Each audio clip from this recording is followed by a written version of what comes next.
Hello,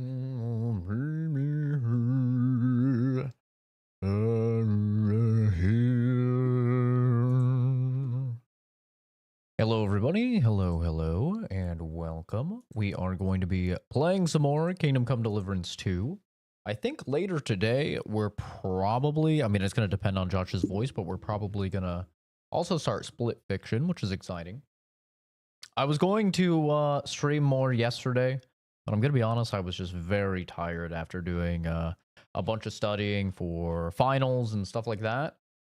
I was very tired. Luckily, though, I'm done with finals. I think I have about a week until my next session starts. So, very relieved about that. It kind of sucks that my next session is starting like right when I'm heading out for Japan, but you know, it is what it is. At least we'll have a little bit of time to like finish up some games and have some time to get some stuff done. But yeah, I think we'll be playing Split Fiction, which is the new Hazelight game, the new Hazelight co-op game. I think we'll be playing that later today, but we'll have to see. We will see what happens. But hello, Levi. Hello, Nex. No. Yes. I don't know if you guys are saying that over who's first or if you're saying that over Split Fiction. If there's some hate towards Split Fiction, or I'm gonna guess that's not what it's about. I look like a retired millionaire today. Well, you know, hopefully one day. Hopefully one day. This sweater vest, dude, it's only like 15 bucks. This whole drip, it's like 28 bucks. Hell yeah, man. Walmart. Reyna was talking shit about Walmart. But let me tell you, man, you can look fucking pretty good at Walmart for cheap. You know, I went to the big stores. I went to H&M and stuff like that, and like $40-50 for a sweater vest. Just their dress shirts were like 30. I'm like, what the hell? You could get like a whole pack of like 5 dress shirts just like this at Walmart for like 30 bucks. Great deal. He's finally eating his bone. Oh my god.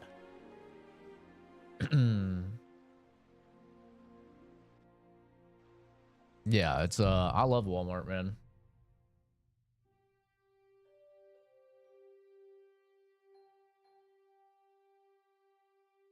My whole outfit's $40. Shoes are $120. Yeah, you definitely want to pay some more for some good shoes. Yeah, I agree with that. Loving this sweater vest. Thank you. I think Split Fiction has a very good chance to win Game of the Year. Everything I've heard about it is fantastic. Obviously, the studio hasn't really made anything but bangers, so I'm actually pretty confident the game is going to be very good. This is going to be their first game that I actually like fully play. I never did get through A Way Out. I feel like those games are kind of hard to get through just because, you know, you have to find another adult that has the time, and you guys got to like sync up your schedule.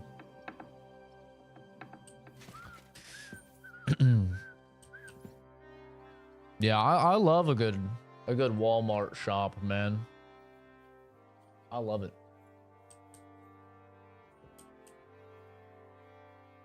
Is von Bergov's interrogation starting soon? You came at the right time. We're just about to deal with him, and you can join in. The interrogation of the captive von Bergov is being prepared. Welcome to Lord von Bergov. Despite the circumstances that brought you here. It is an honor, Peter. Compared to what I had to endure from Zizka and Kunstadt, your good manners are a welcome change. I'll do my best to make your involuntary stay no more inconvenient than it has to be. Aren't you being a bit too welcoming, Sir Peter? Just what I was thinking. Fuck that bollocks. He's a captive, not some busty wench. He's only alive to squeal what he knows. It'd be quicker if I just beat it out of him.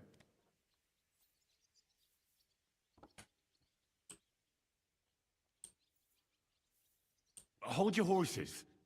He's a noble and Sigismund's right hand. If we torture him, he'll be no use to us as a hostage, and Sigismund will be out to avenge him. That's true. Even though I'd be only too happy to settle scores with him. I gave him my word. Why the fuck should I care about that? When it comes down to it, Finally getting to the word end. of a nobleman is an oath before God. Even the devil must respect that. Over 90 Fuck hours this later. Shit. The longer I listen to this bastards, the more my fists itch. Instead of these pathetic threats, why do you not make me an offer? You do know that I am... Shut your trap, Otto. Right now you're nothing. You lost most of your men at Rabos, and the rest croaked when we took Malashov. So what do you have left? A nice coat and a smug face. Do you really think Sigismund made me his He kinda looks like a chamberlain ghoul, too. because of my soldiers? Or to have someone to take care of the running of conquered fortresses? Shut up, damn it! We're asking the questions. Really? Then why have I not heard a single one yet? And what a shame that is. I am a pragmatic man, and I'm sure we can work something out. But lay a hand on me, and you will not hear a single word.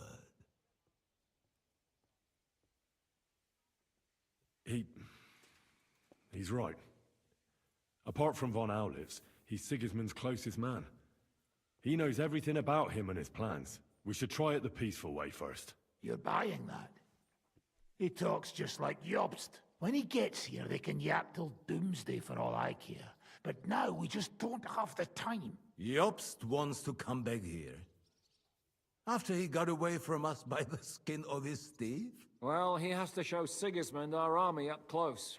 So it's true. I couldn't believe the Margrave had finally made a move. I thought he would never march into battle.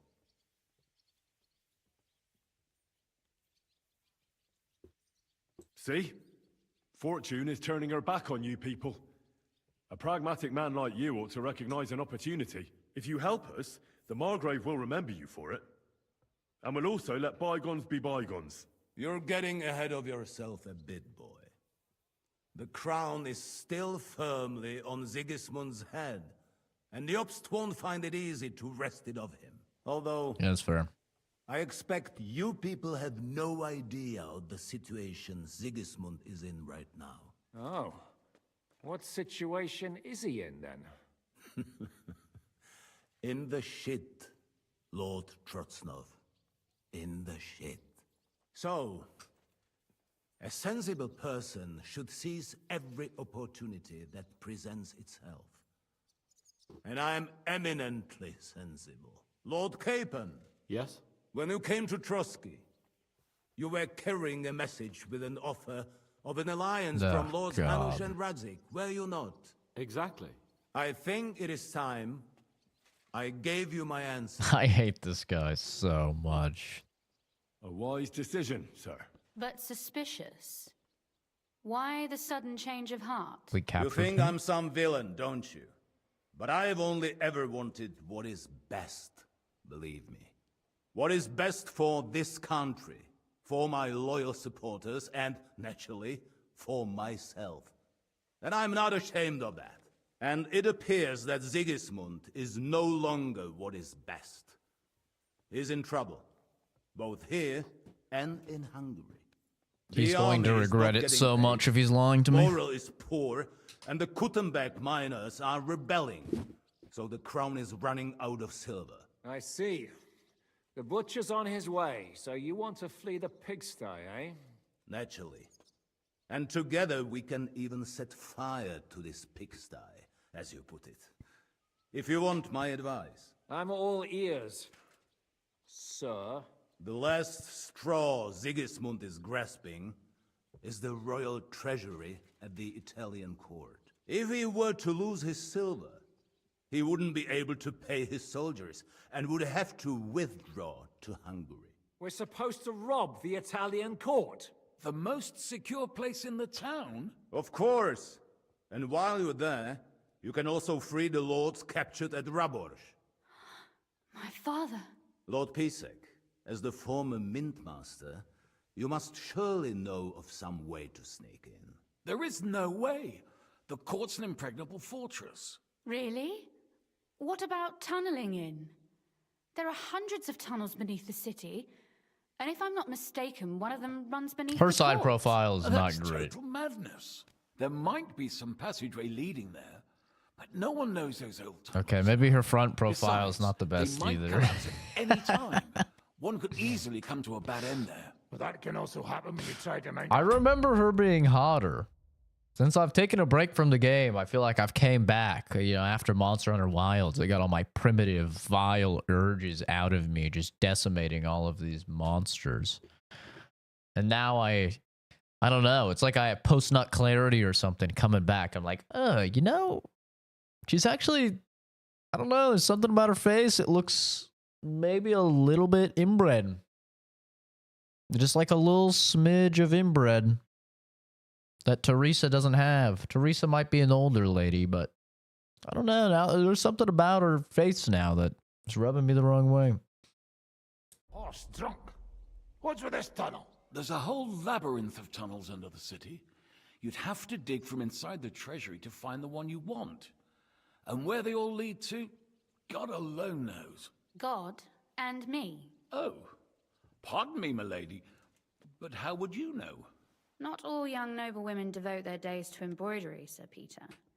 I look after Father's documents, and I know all about the plans of the passageways beneath our palace. St. James's Church owes its existence in part to the generous donations of the Routards.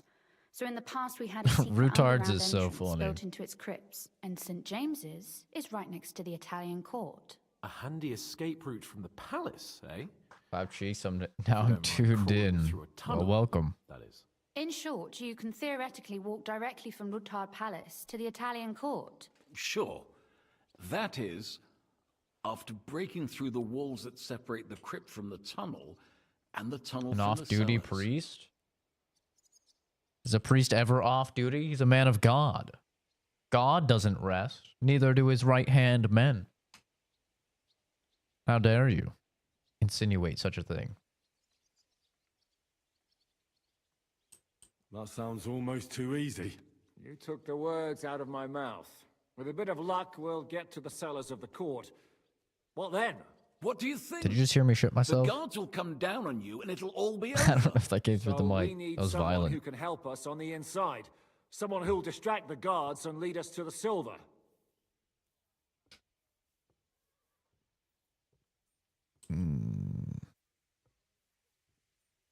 What about Ulrich Vavak?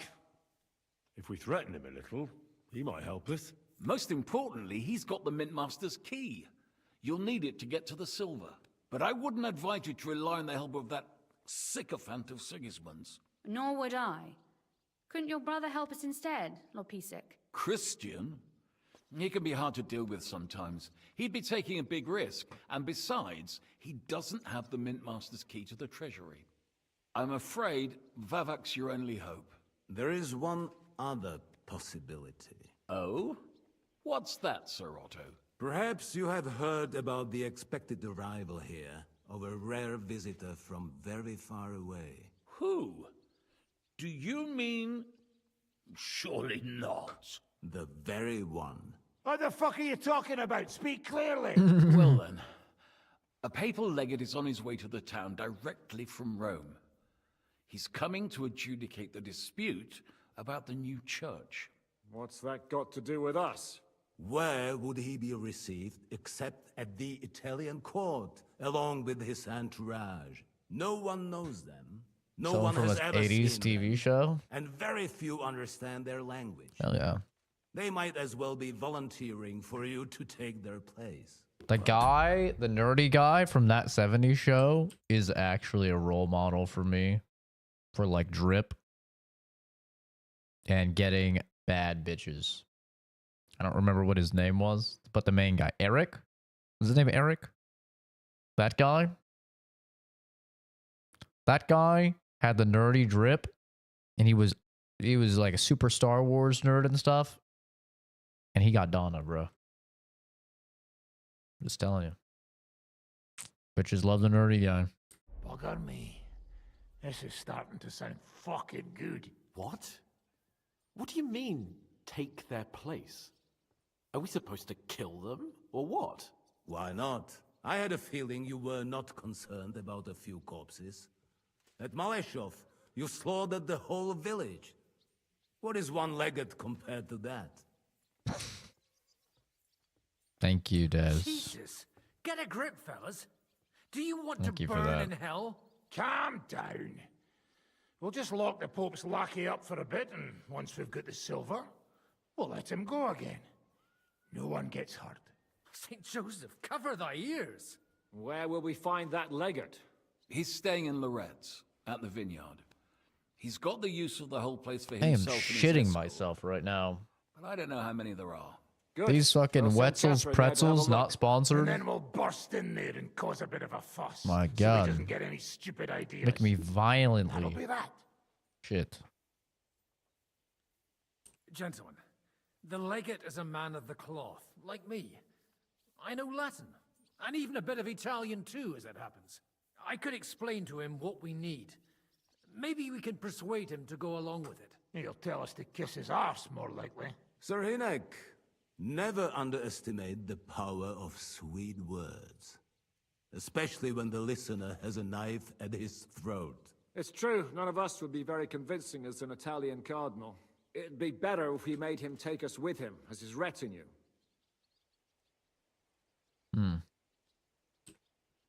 All right. Let's say we get inside with the legate. What then? Hell yeah, What Levi. if he Let's betrays go. That's why we mustn't let him out of our sight. Godwin will take Hopefully you care have of that. headphones for the stream. You said you spoke Italian, didn't you? If he starts squealing, you'll hold a dagger to his ribs and ask him politely to play nice. May God look the other way. Meanwhile, the rest of us will have to deal with the guards inside, prepare the ground for digging, and open the treasury. Thank you, Des. It's That's appreciated. damn risky. No one will be expecting us. As long as we don't make a ruckus too soon, it'll all be Blew her over. back out The and then whole blew place the will be like hours before they even notice. blew the like away. I don't know.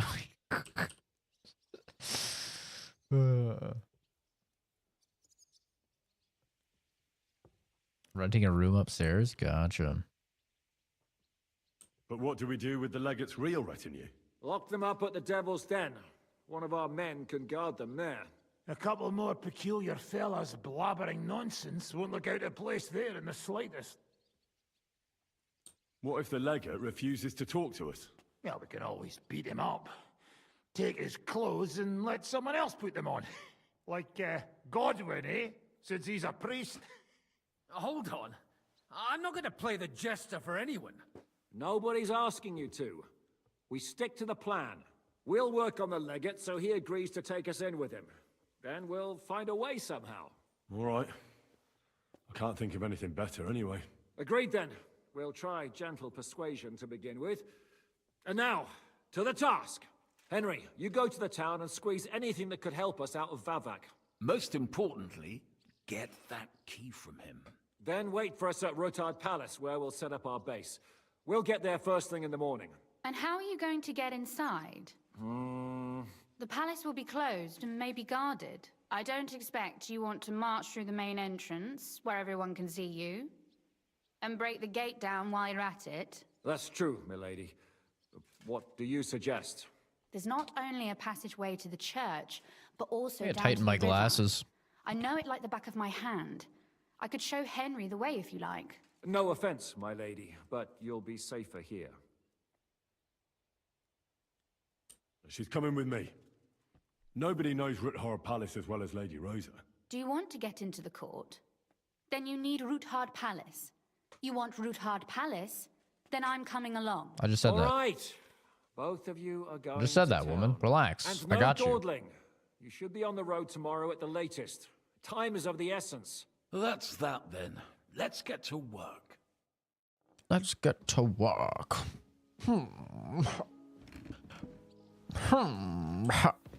Let's get to work. Hey, I've been meaning to talk to you, woman.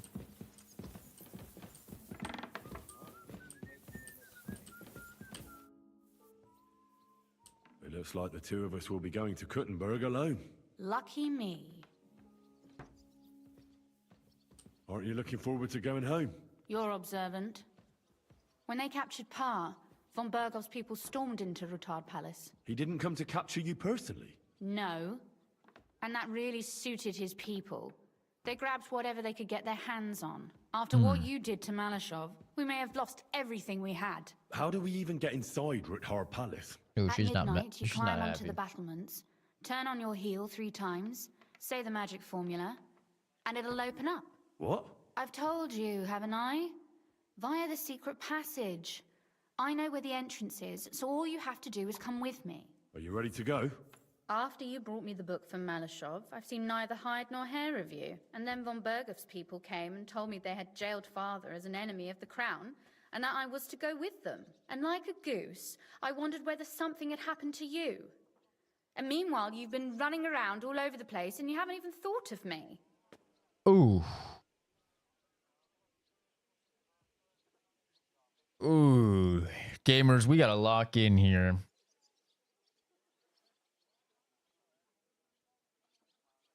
We gotta be careful.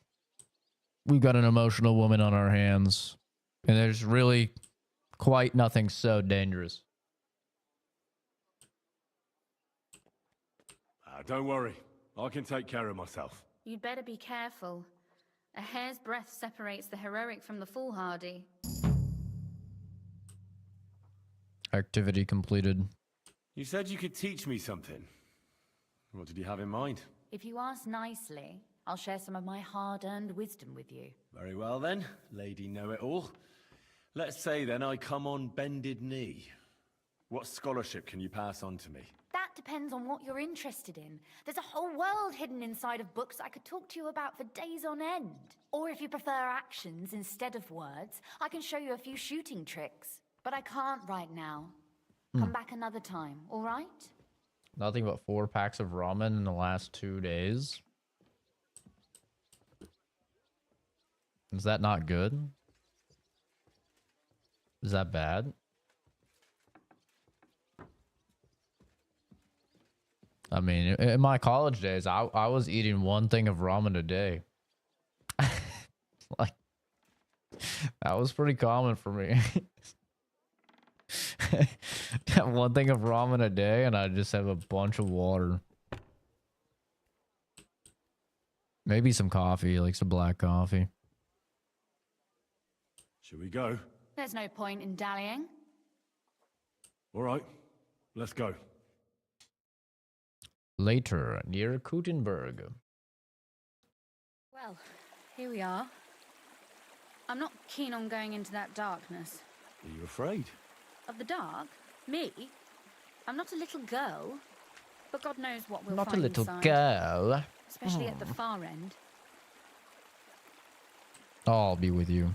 I'll be with you. If anything happens, just stay behind me and... Ah, my hero. But since I'm the one who knows the way, I'll be going first. I'm gonna be honest. I am favoring Teresa.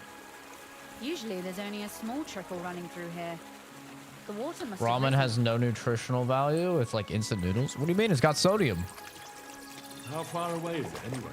Soon there'll be a fork. And from there it's only a It's got short sodium. distance. You'll see. And where does the passageway end? In your cellar, electrolytes. Conveniently enough. It's always best to arrive inconspicuously.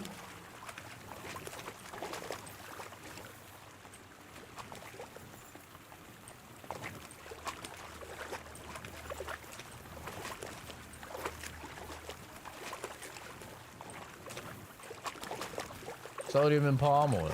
Yeah, what else do you need, you know?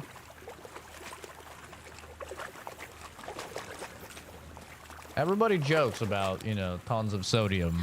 Oof, that startled me. Anyway, What's Lord Capon's problem with underground passageways? When What's- I mentioned it at Sodium Stockdale, is good. he looked like he was about to faint.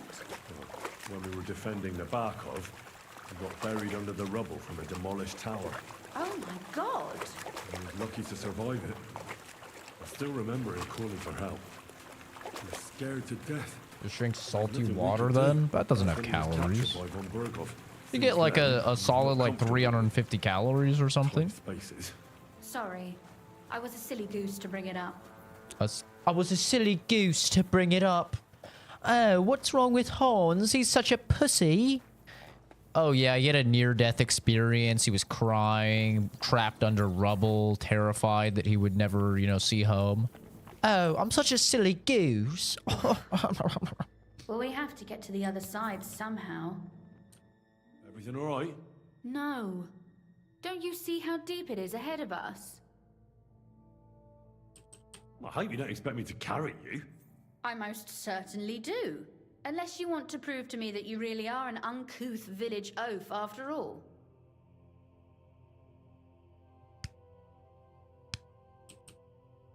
Well, I don't like what's this to be woman. done? I'll carry you over. Maybe there is something knightly about you, after all. Ugh. What's the hurry? I've got plenty of time. Shut Is up. that how you carry a lady, you oaf? Well, don't complain. No one ever taught me how to do it. And it shows.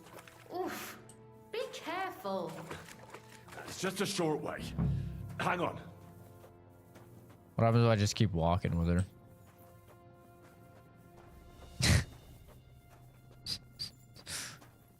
I'm just gonna not put her down.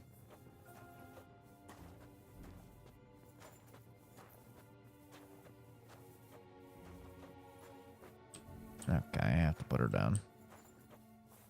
Oof. Well, you could have been gentler, but I suppose I should be glad you got me here in one piece.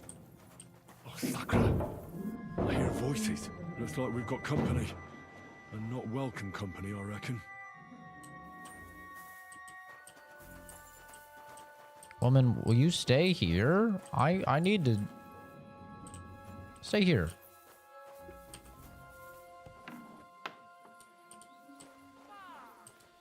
Look at all this mess. I can hardly recognize this place. Yeah, she's a Doesn't little look like the annoying. work of Avax people.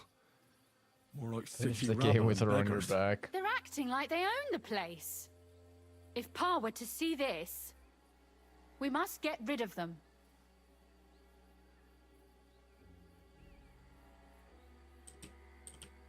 What do you mean, get rid of them?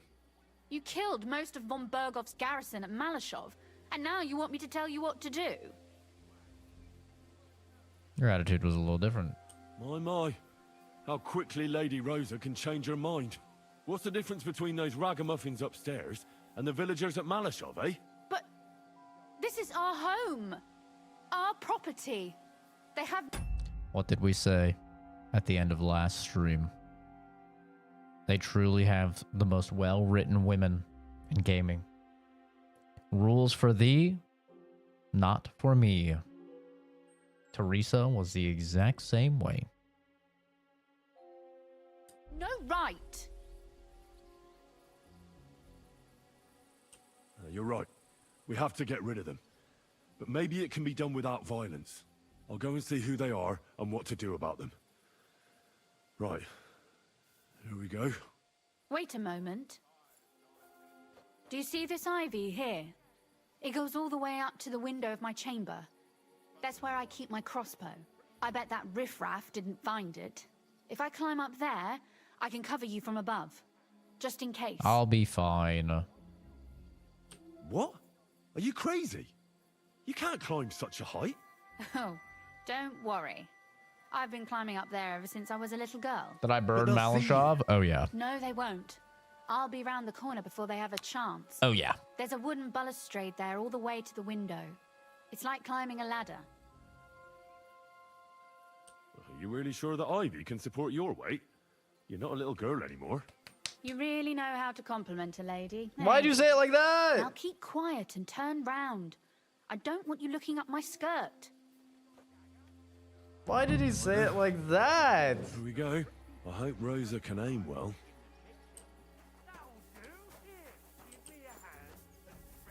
God. Boy, where do you think you're going? Calm down. I just want to talk. I'm not looking to harm you. Talk, eh? You don't want to harm us? Hark at him. Let's get rid of him. What do you say, fellas? Now you're gonna die. Are you sure I am? Rosa? Could you... Rosa! Show your stuff.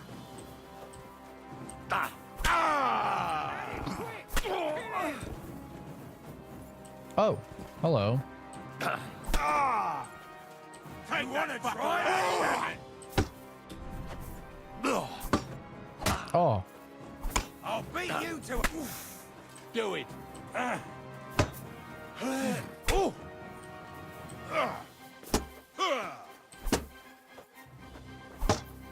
I've been waiting for you.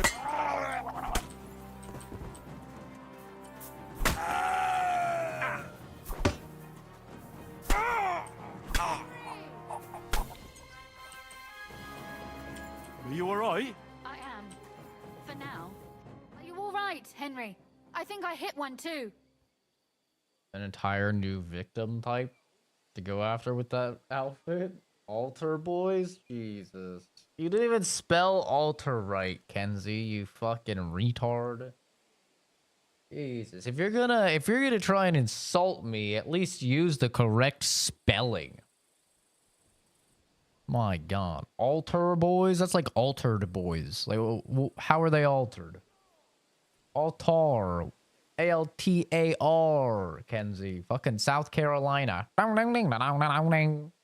Jesus Christ.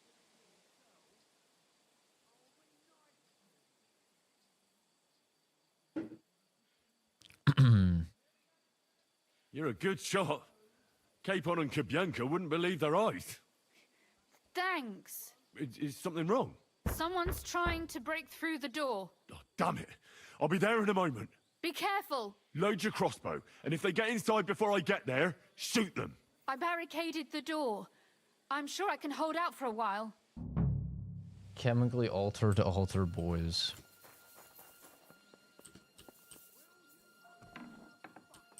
Oh, what a mess.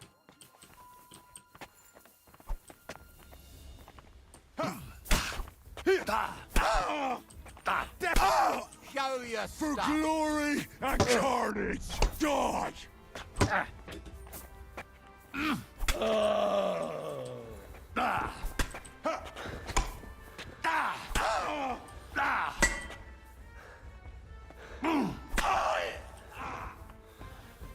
Damn it, woman. What was that? Fuck you, What was what? son. Rosa, Peak it's gameplay. me. Henry. That's right, I'm beating are you ass. all right? I'm in one piece. Are they gone? All of them? Aye. It's over. All right. I'll let you in. You can come in now. Oh, Marty, hungry. So, here we are. Welcome home. It doesn't feel much like home anymore. They were behaving like animals in here. You probably sniffed all your panties. Went full Polly.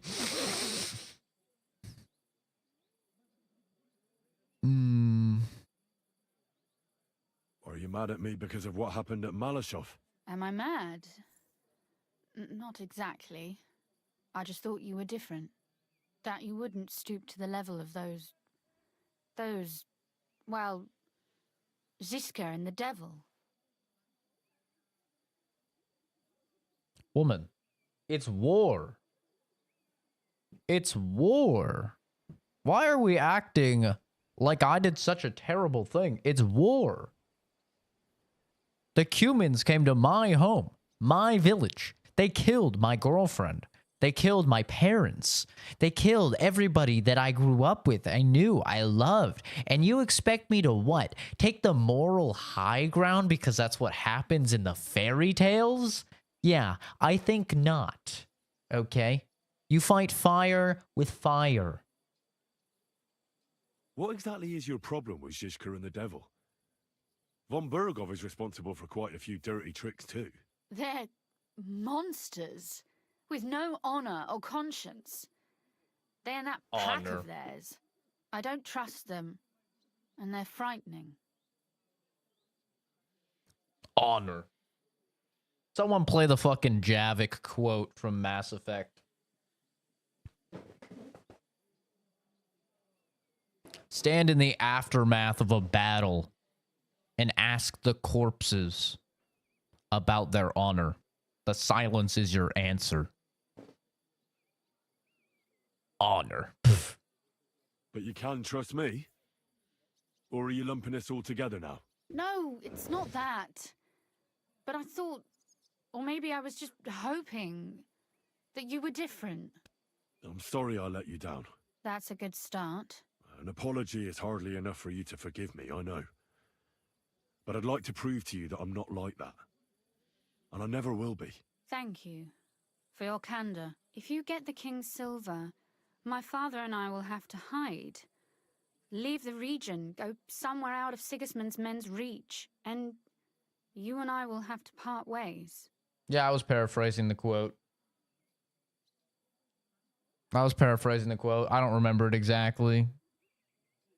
I got the point across, though. Honor doesn't fucking matter. What matters is winning.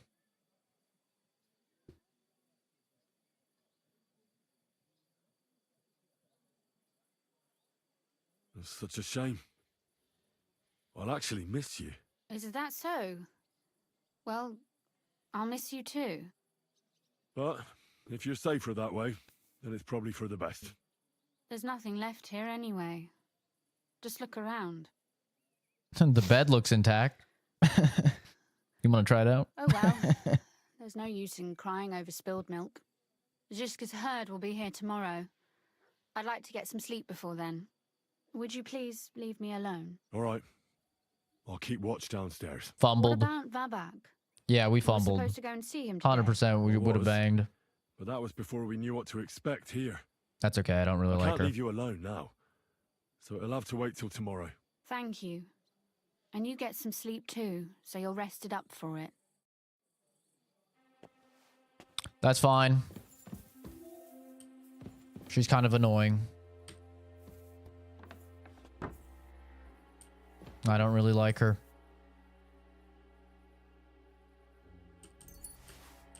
We might still have luck with Teresa. Bigger bahunkadunks. Anyway. And worst case scenario. Oh wait, that's not her name. What's her name? Teresa's the chick from the first game. She's the ultimate stand-up. You know? She'll be waiting for us no matter what. No stone unturned. What's that other chick's name? I don't remember. Catherine. Yep, that's the one. Catherine. We've got Catherine. Monster Rehab's the best. I love Monster Rehab, man. I agree. I agree, brother. I have so much stuff here for so much money.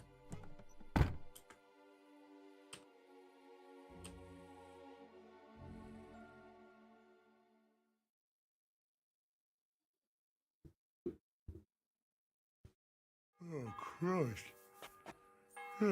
Is it morning already? Broke into bed once, but not like you would think. We just watched something on TV. She decided to lay on my lap and collapsed under our weight. Jesus.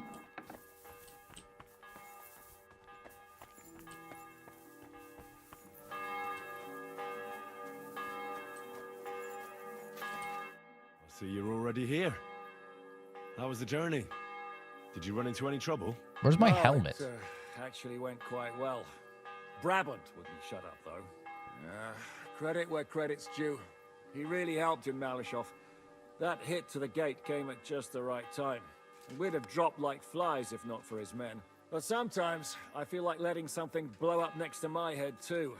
Just so as not to have to listen to him for a while. Average reaction to talking to a I'd be Frenchman. more interested in hearing what happened here yesterday. When we got here, it was like a pigsty.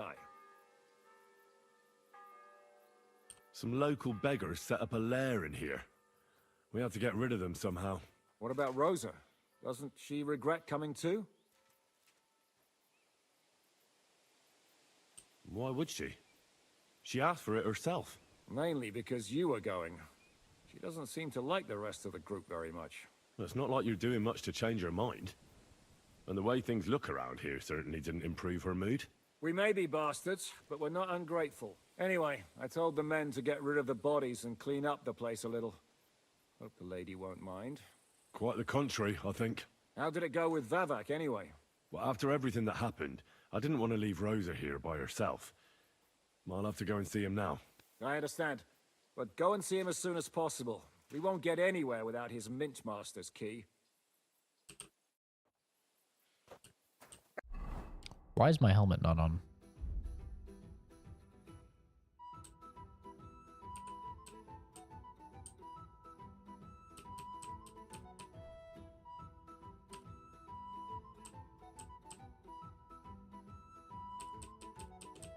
My gloves aren't on either.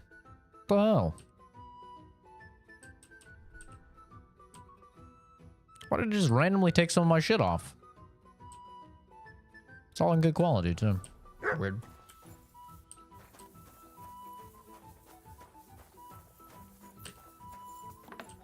Well, fumbled. We fumbled, Rosa. But listen, any woman that's not going to understand the horrors of war and what you have to do,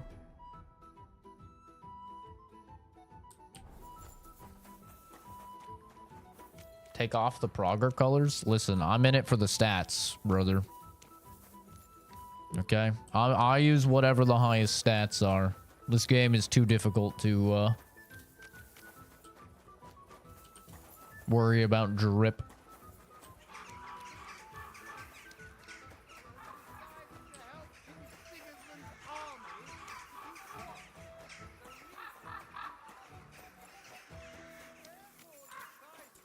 Those aren't Vavak's men. Uh-oh. I smell trouble. Oh, God. Hey, what the hell are you looking for? Master Vavak is busy.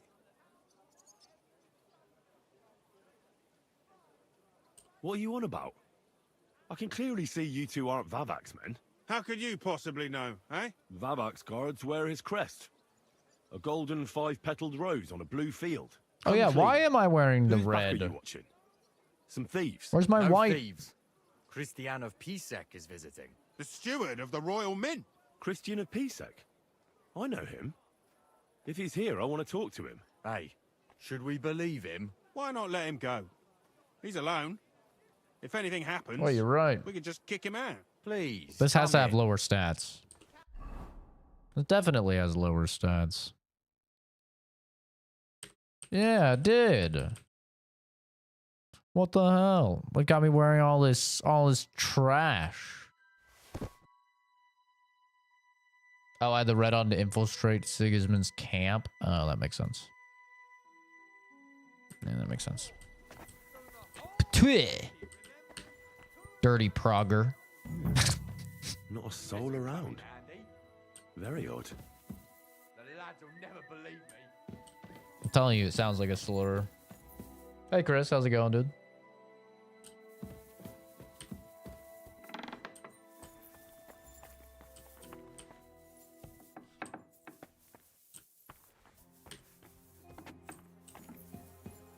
Good to see you. Hope you're doing well.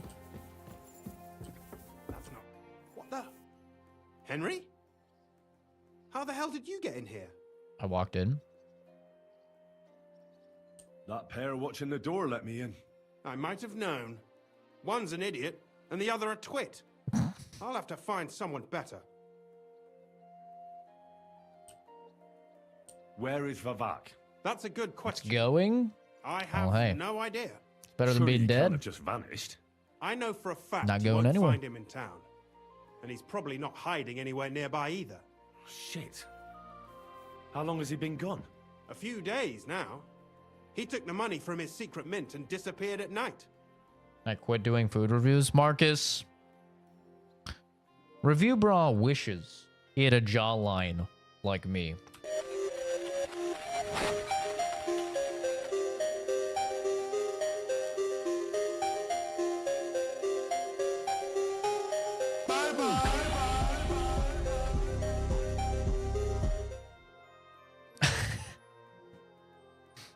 That round face fuck. He wishes. Plus he like greases his hair back. Ugh. No, he seems like a nice guy. He seems nice. A little bit weird. Definitely a little bit weird. Like you heard, you know, he had relations with children. You probably wouldn't be too surprised, but he seems relatively like a nice guy. Did Vivak take the Mint Master's key with him? Well, if he had any sense left, he'd leave it here. Why's that? No one will be looking for the coin from the secret enterprise. But if it turned out Vivak had disappeared with the treasury key, the whole court would be after him. Unfortunately, Vivak isn't that stupid. What's to be done? Damn it. I wanted to talk to Vivak about it, but me and you are going to have to sort it out. The question is, whether I can trust you. Excuse me? I took a big risk to help you last time, and you don't trust me all of a sudden? Only this time the risk is even bigger. Risk, you say? Nothing ventured, nothing gained, as they say. And I True, like brother, this. true. Talk to me then. It can't hurt to try. The worst that might happen is I won't help you. I do wonder why Review Bra doesn't ever get his blazers fit. You know, like he always wears stuff that's like 2 sizes too big for him. It really doesn't take that much money. I'm sure he makes good money too off of his videos. I mean, I don't know what his views are like, but he's been doing it for a long time. A lot of people know about him. It doesn't take that much money to just like go into a tailor and have your blazer fit for you. You know? I wonder why he doesn't do that. He's always wearing stuff that's just like way too big for him, not hemmed properly. All right. But your life depends on nobody finding out about this. Ah, don't worry. My life was at stake last time, and we're both still here. Going to a Trust custody me. battle? I hope so. Ugh. Me and God, a few no. others want to rob the treasury in the Italian She can courts. have the kids. What? My word! I was bracing myself for anything, but this? Have you lost your mind? Calm down, for God's sake. I know how it sounds, but we've got a good reason and a good plan. Believe me, we just need a little help getting inside. That's what I need Vivak for. But he's not here now. I hardly think the dirt we have on him would be enough to make Vivak do something as crazy as that. Breaking his Well, kneecaps might help. True. I owe you. For keeping your lips sealed. But this is a bloody dangerous business. What do I get out of it if I help you?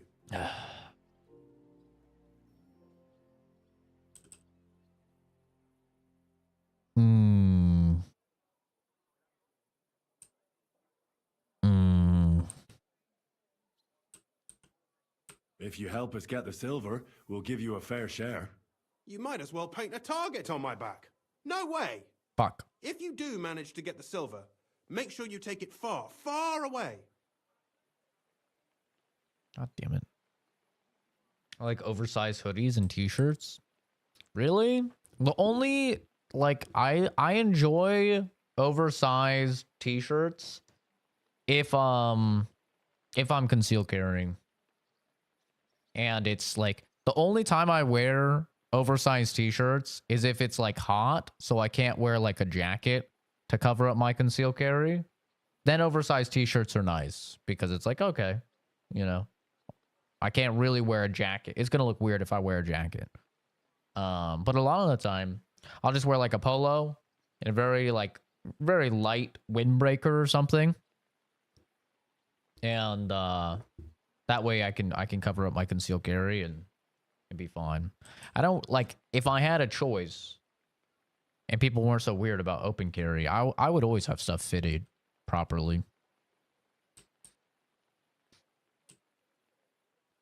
But the thing is, I'm a very small guy, so it's very hard to find things that are fitted properly. You'll get Vivak in hot water. He might be away, but he's still the Mint Master. So if the silver goes missing, it'll be on him. And he'll get hanged. The noose would suit that bastard nicely, true enough. All right, let's say I'll help you. But there's one thing we have to be clear about. If it all goes wrong and the slightest shadow of suspicion falls on me, I'll spill the beans about the secret mint. And I'll blame it all on you. You know a lot, and you'll happily confess in the torture chamber. Well, all right then. I'm glad we understand each other. So, what exactly is your plan? We'll get into the church council meeting as the legate's retinue. The legates? What do you mean? We'll make it nice and clear to the Cardinal that he'd be wise to cooperate with us. And while he's gabbing on in the meeting, we'll get to work in the guise of retinue. For Christ's sake! Do you really think nobody will recognize you? Do any of you even speak Italian? Oversized top, skinny jeans, and boots with thick soles is how I dress. I actually just got my first pair of jeans in over a decade. And I don't know how I feel about them. They're like all right. But I've always just worn slacks. Like for the past decade, like I think since I was literally like 18, I've always worn slacks or like khakis. I've never worn jeans. I got my first pair of jeans and I'm just like, the jeans aren't as comfortable for me as, I have very, very hairy legs. Okay. Obscenely hairy legs. And, so jeans, I don't know, like that roughness on my hairy legs doesn't feel great, but a nice slack, you know, you get a nice slack. It's almost like pajama pants, but you look nicer. But I did get some jeans just because, you know, over in Japan, jeans are really good for not washing, you know? That's what jeans are like really, really nice for, is you don't have to wash them very often. So it'll be nice in Japan. Have some jeans.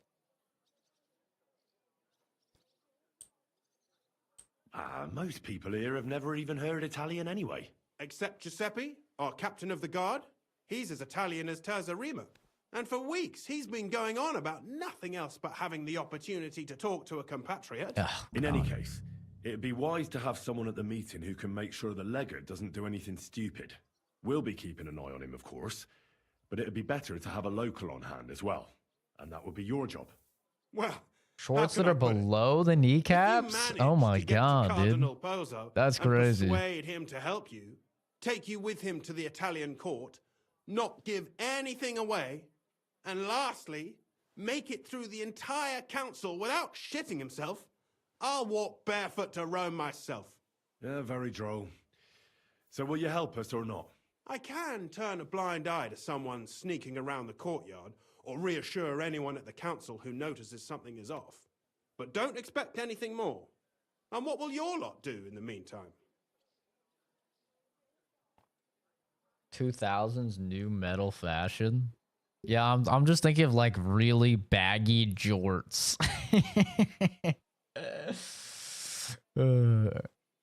Dress mostly in sweats and gym clothes, oversized Carhartt t-shirts, pullover sweatshirts. One button-up shirt, one pair of slacks. I basically just got rid of like almost all of my t-shirts. I have just a couple now. I have a couple that are larger for, like I said, concealed carrying when it's really hot. But at the age where I don't really care how long or short my shorts are. I don't know if I've ever really cared about them. I just get ones that fit. You know? But I haven't really paid too much attention to the length. I'll show off my little knobby knees, my little knobby chicken legs. I don't care. But I'm the same way. I just in general, I don't really care too much. I'm not trying to attract a mate or anything. The reason why I've started to go more into, you know, as I've been calling it, my white privilege line, is line of clothing. It's just because you get treated better and like you get pulled over or something, you have far less odds of getting a ticket. Yeah, just everything is just everyone's more polite and they treat you better. And there's less drama. And especially when you carry, I like to look like the nicest, most well-behaved dude. So that way people don't at all, you know, suspect that I'm carrying and I'm actually probably like one of the most dangerous people here. I think that's the best way of doing it. Look like a little frail twink, little nerdy McNerd, right? And then they have no idea that you have a draw to fire time of less than a second and you're packing, you know? I think that's the best way to do it.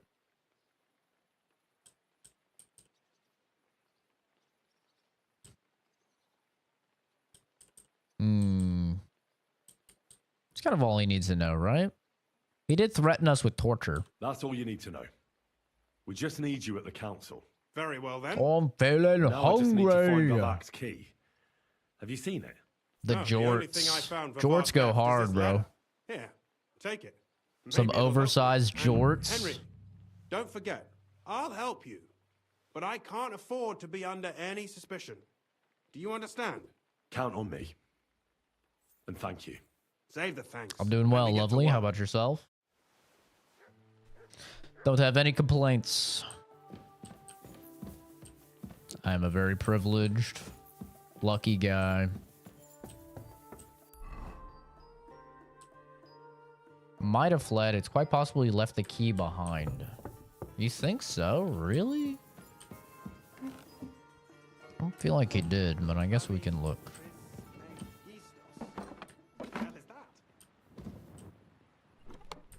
A bag of nails. Hell yeah, brother.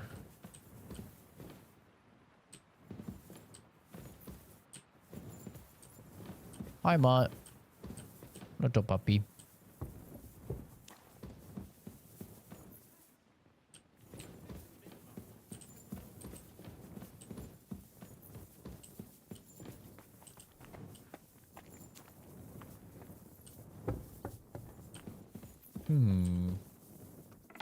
Definitely here. It's in the last place, I think.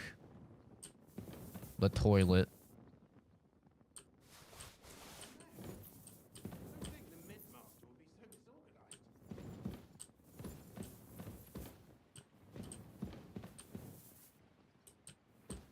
Why does he have so many fucking lockpicks?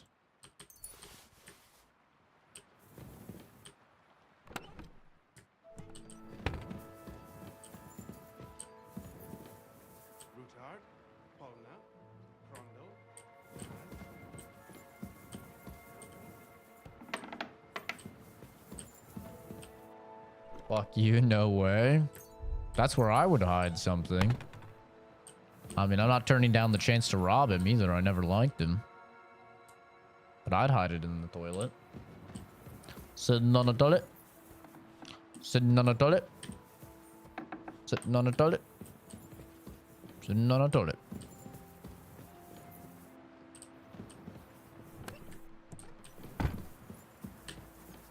Yeah, we'd be robbing him.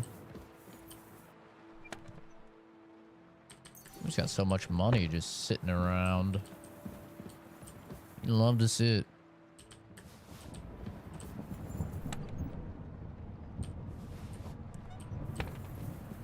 Bag of nails.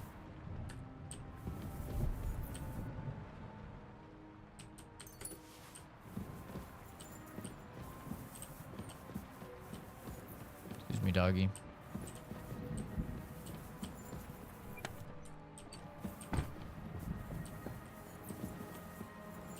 Getting on a toilet. Getting on a toilet.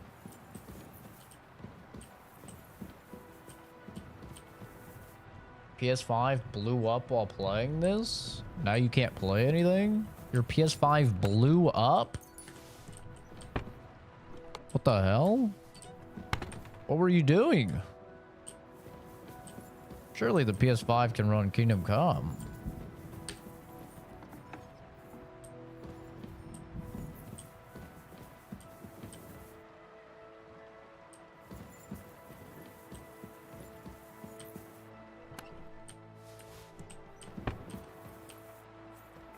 Tape to the lid.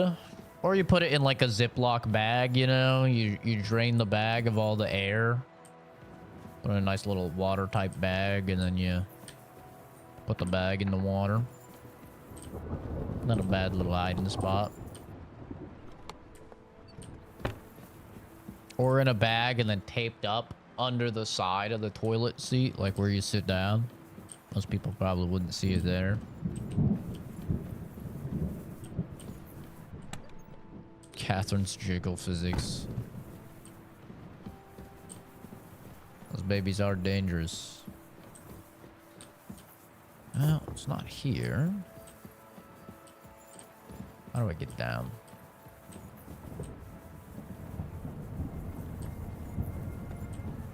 Not here. Not here. Where's his bathroom? I don't want my bathroom on the first floor.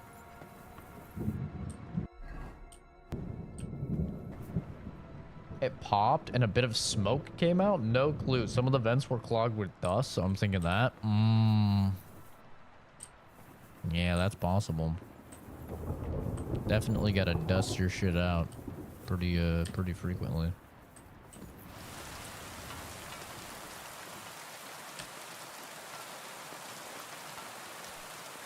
Oh, it's right there. Look at that.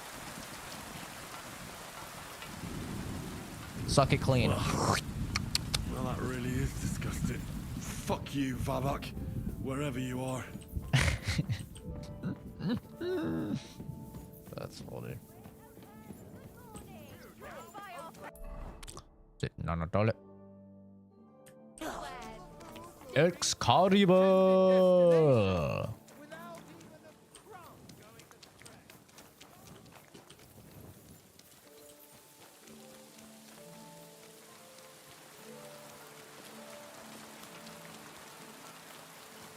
Yeah, I dust out my PC probably like once every 2 or 3 months. Did I play the first KCD? Oh yeah, man. Oh yeah. I need a bath before we continue. I'm a stinky boy now. Yeah, the first KCD, I'll be honest, I didn't really have high expectations going in. I played it. I loved it until I got to like the first section where bandits jumped me and I hated the game. I was like, this game is ass. Fighting multiple people's ass. But then I went ahead and I modded it out. I accepted it, you know, skill issue. I modded it out to make the AI less aggressive and stuff like that, make the combat easier. And then I fell in love with KCD1. I really, really liked it. Enough to turn even an honest man's head. Excuse me? Oh, shit. I forgot. I can't show you guys this. The naked chick is here. God. What? Sorry, guys. I can't show you this. There's a naked chick here. Water, are you? Woman, that's why I'm here. No, of course not. I was just heading to the baths. What do you want? I'd like to use... Certainly. I've heard the girls here can work wonders. Don't worry. Once my girls get their hands on you, you'll forget all your sorrows. At least for a little Sorry, while. you guys can't see this. Wait. Enjoy the baby Momo footage. Great, but it'll cost you. I'll gladly pay you. All right then, let's get to it. Follow me.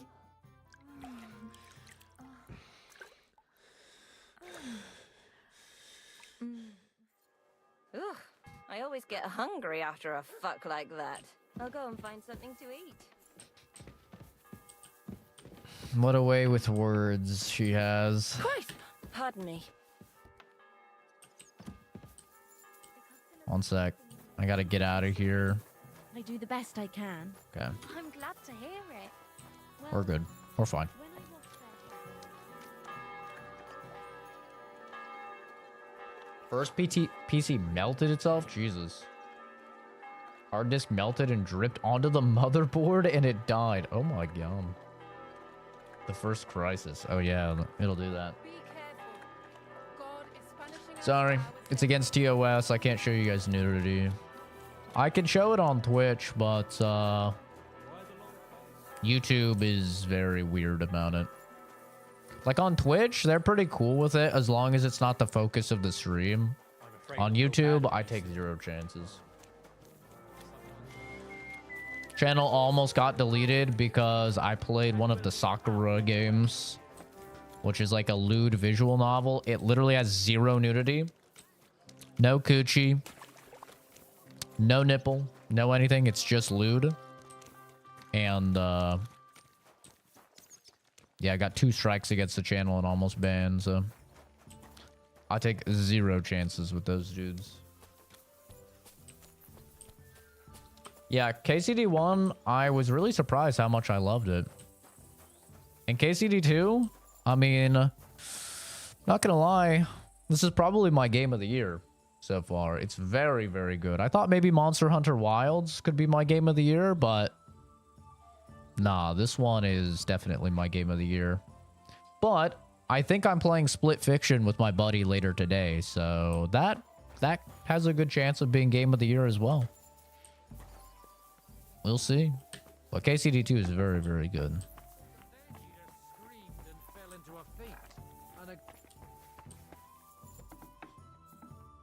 Wait till AC Shadows. Yeah, I wanted to play AC Shadows, but it comes out literally 2 days. Oh. It comes out 2 days before I head to Japan. I was like, I can't. I'm not going to start a game that big 2 days before Japan because I'll just forget everything that happens in it. I was at the Mint Master's place. Hold on. Everybody should be hearing this. Well, how did it go? Do you have the key? Aye, I've got it. But it stinks a bit. Quelle puanteur! Put it away unless you want to see my breakfast. And what about the Mint Master? Will he help us out? Look how sad Rosa looks. Town. But in his house, I met Christian of Pisek, the steward of the Italian court. He promised to help us if we get in a tight spot. Can we trust him? I think so. He owes me. But he's afraid they'd know if he was involved. Did he tell you anything interesting? I do be like that, Kenzie. I definitely do be like that. The commander of the Italian court is a native Italian. If we're going to be convincing, we'll have to be damn cautious and hope the legate doesn't say anything he shouldn't.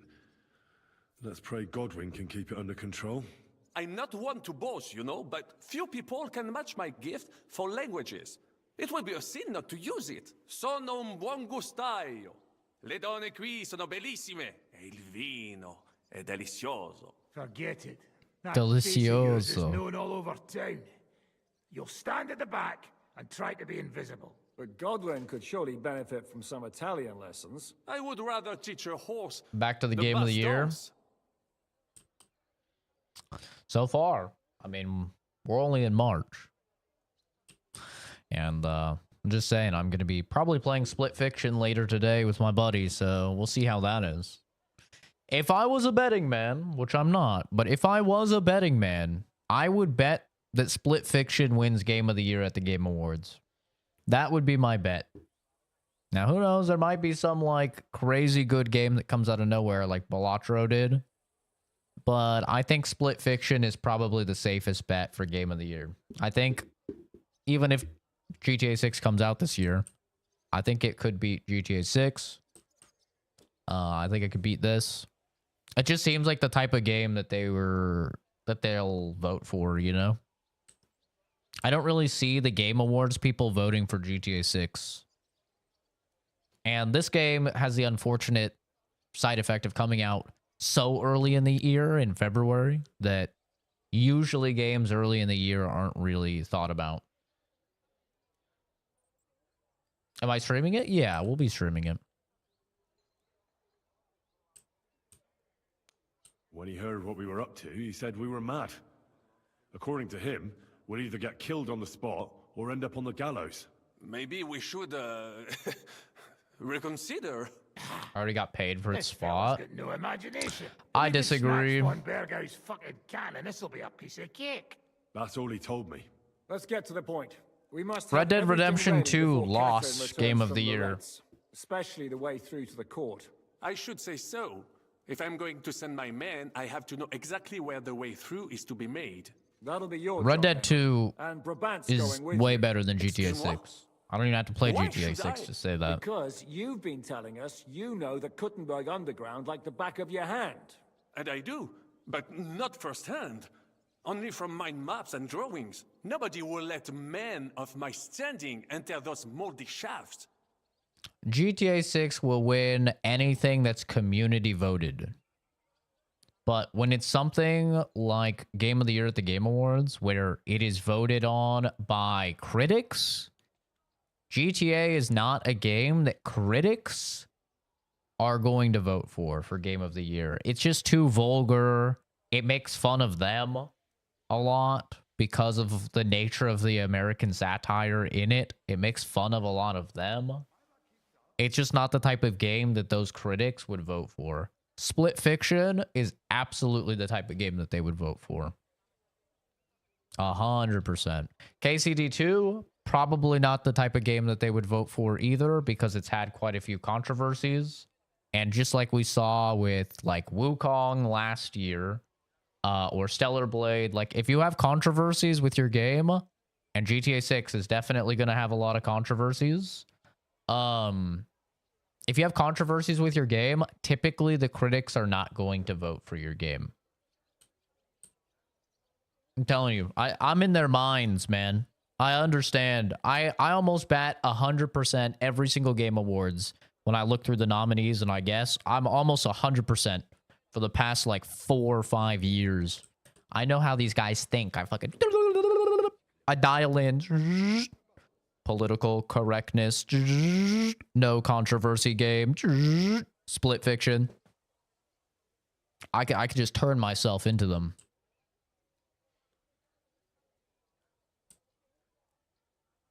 What exactly are we supposed to do in that cellar? Get as far as you can and mark the spot where Brabant's men will start digging. I see. Why do I feel like that sounds a bit too easy? Well, we have no idea what's really down there, so you Yeah, better we have ain't a getting no weapon handy. DLC. Come now. Surely you do not mean... Rutard's daughter will tell you more. She came What up with this controversy part of did the Kingdom plan. Come have? It had the controversy of the black guy. It had the controversy of the black guy on both sides. Some people were, upset that there was a black guy in the game. And some people were upset that there's only one black guy in the game. It had the controversy with the gay romance. It had the controversy with the Jews. Both sides on the Jews. One side that you're saving the Jews, the other side that they're killing Jews. This game had quite a lot of controversy.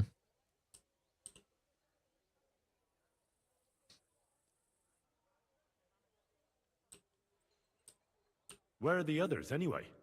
Kubienka, Ada, and Janos. They heard there was work to be done, so... GTA shot itself in the left foot. à l'anglaise. You have one half of the community who have really lost want faith in to Rockstar flee, eh? after the pricing talks and the At least if you're remastered nice. controversy. They're The getting other some half wagons so we can move the silver. expect way too much from a Kinsek game. wasn't lying. There's quite a Doesn't haul matter there. though. If Brabant doesn't want to go into the tunnels, It's I'll gonna go with sell someone like else. an insane amount. Ruthar's daughter, eh? One night wasn't enough for you. I meant with somebody like Sam. He knows his way around the town underground too. Oui, oui. Even if That- GTA 6 comes out and reviews come out 2 weeks ahead of time. Let's say the embargo for reviews is 2 weeks ahead of time, which will never happen. But let's just say, hypothetically. And across the board, everybody gives it a 4 out of 10. And they say this game is bad. It doesn't live up to the hype. It's terribly buggy. It's awful. Right? It gets fucking 4 out of 10s across the board. Even that will do nothing. Even that will do literally nothing to its sales. It will still be the best-selling game in the past many years. There's no doubt. Just look at Monster Hunter Wilds. Monster Hunter Wilds really bad PC launch. Really, really bad. Tons of crashing issues, tons of optimization issues. 1.3 million concurrent players just on Steam. 8 million sales within a few days. It doesn't matter. Nothing can beat hype. Doesn't matter if your game is trash, if it runs like trash, if it's buggy. If you hype your game correctly, you'll get the sales. And that's all Rockstar really cares about. They don't give a fuck if they win awards or not. You know? They just care that they get the sales. And all they'll do is oh, by the way, game's going to be $70. There's going to be a $100 version that gets, 5-day early access, and every single person will buy the $100 version as well. That's all they have to do. Hey, they could make it a $120 version. All they have to do is make it so the game comes out on a Wednesday, and the early access, you get access to it on a Saturday or a Friday. And everybody will buy the early access because they go, I don't want to. If the game comes out on Wednesday, I'm going to be working. I won't get to play it. Or they'll be like, oh, I can wait. And then they'll see all their friends on it. They'll see all the streamers on it. They're like, oh, shit, I got to get it. Yeah, even if the game was terrible, it would own. There's no doubt. It's a good idea. Why not? Hi, Reno. Good morning. Maybe the cold down there will cool his hot head. What will you lot do in the meantime? We'll be doing the planning. We've got to bring those captured Italians to the Devil's Den somehow. They'll just sit tight till we give them back their legate. And then Anybody we'll that let has them all confidence go. in Elder Scrolls 6 is a Keeping retard. Godwin away from the booze. I said Come on, it. No way of talking to the gents from Rome. I'll say it way more blunt than you, Jason. Anybody that has high hopes for Elder Scrolls 6 is a retard, and they're the same retards that thought that Dragon Age Veilguard would be good. They're retards. They can't see the writing that's been on the wall for a fucking decade. People were literally surprised that Veilguard wasn't good. It's like, did you forget about Anthem? Mass Effect Andromeda? Like, hello? Dude, do you work? Yes. Obviously. You again? Are you following me? Me? Lady? Why is she being a bitch? I'm gonna go explore the underground passages that lead to the Italian court. Can you tell me more about them? What exactly would you like to know? He was mid-sleep. I'm always on here.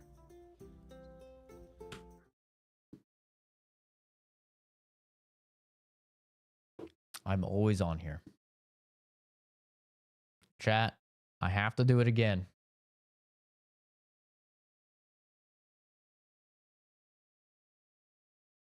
This is my channel, right? This is my channel. You can go to the live section. 10 hours ago, I streamed 3 hours. 22 hours ago, I streamed 3 hours. 1 day ago, 4 hours. 2 days ago, 2 hours, 38 minutes. What do you mean I'm always live? How is this always live?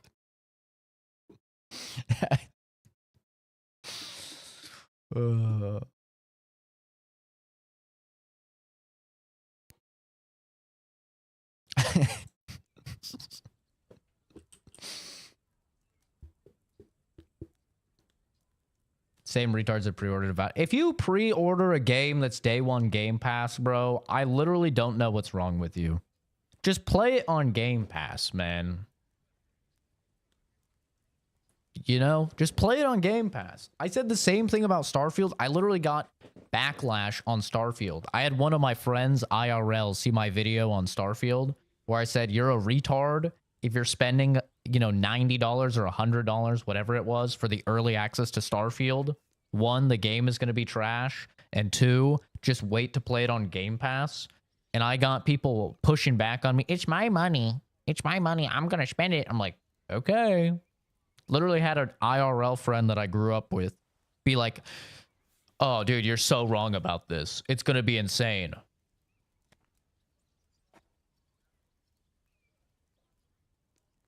That was a funny conversation after the fact. It's like, yeah, man. You still happy you spent $100 on the early access to Starfield?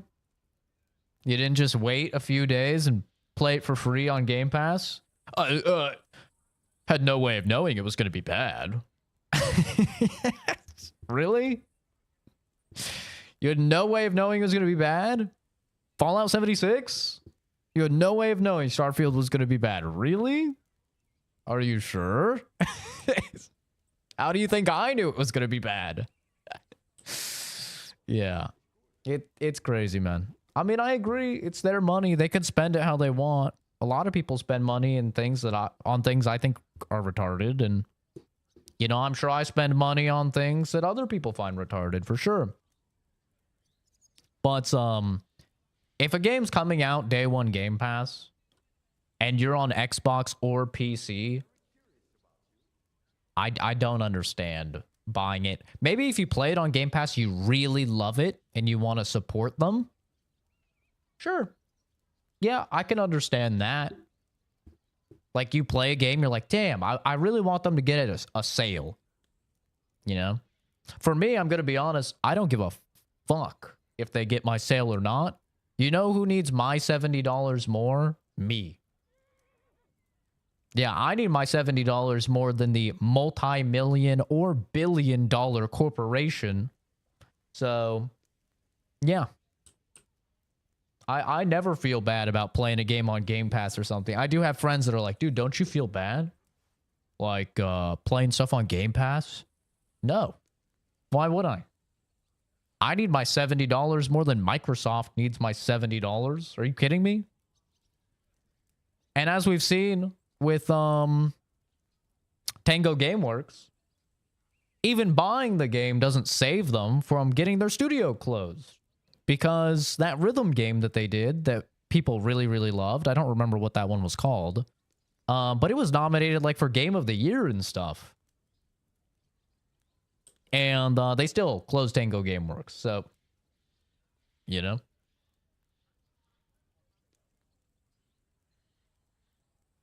But yeah, my money, if I can save money by playing something on Game Pass or something, I'll 100% do it. And then I'll just pick it up for, you know, I'll pick it up on a sale down the line. Yeah, Starfield was rough. They literally still get money for you playing Game Pass? Yeah, I know. That's what I tell them. And that's why, like, whenever I see Asmongold make a video, it's always like a facepalm moment when he's like talking about Avowed or something like that, right? And he's like, oh my god, Avowed is doing so bad. It doesn't have that many players on Steam. And I'm just like, brother, it's day one Game Pass.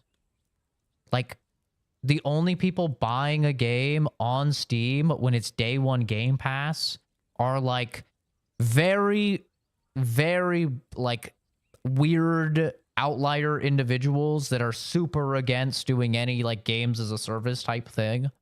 Like, those are the only people. Like, most people are going to play it on Game Pass. That's why, like, using Steam numbers for stuff that's day one Game Pass just makes literally no sense. Because no game that's day one Game Pass has done, like, remarkable numbers on Steam. Because why would it?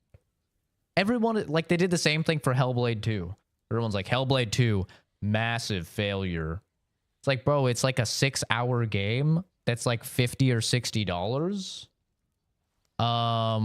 Why would somebody pay $50 or $60 when they could play it on Game Pass? And it's like a 6-hour game with no replayability. Like, I can guarantee you it's doing great on Game Pass. You know?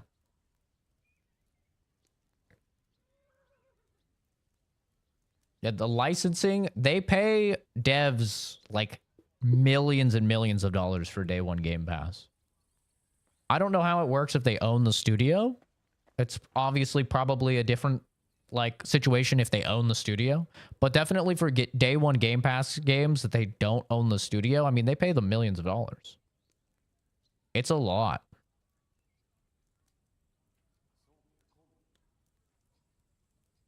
Yeah, we're not going to see the Nemesis system for a long time. That shit's gone.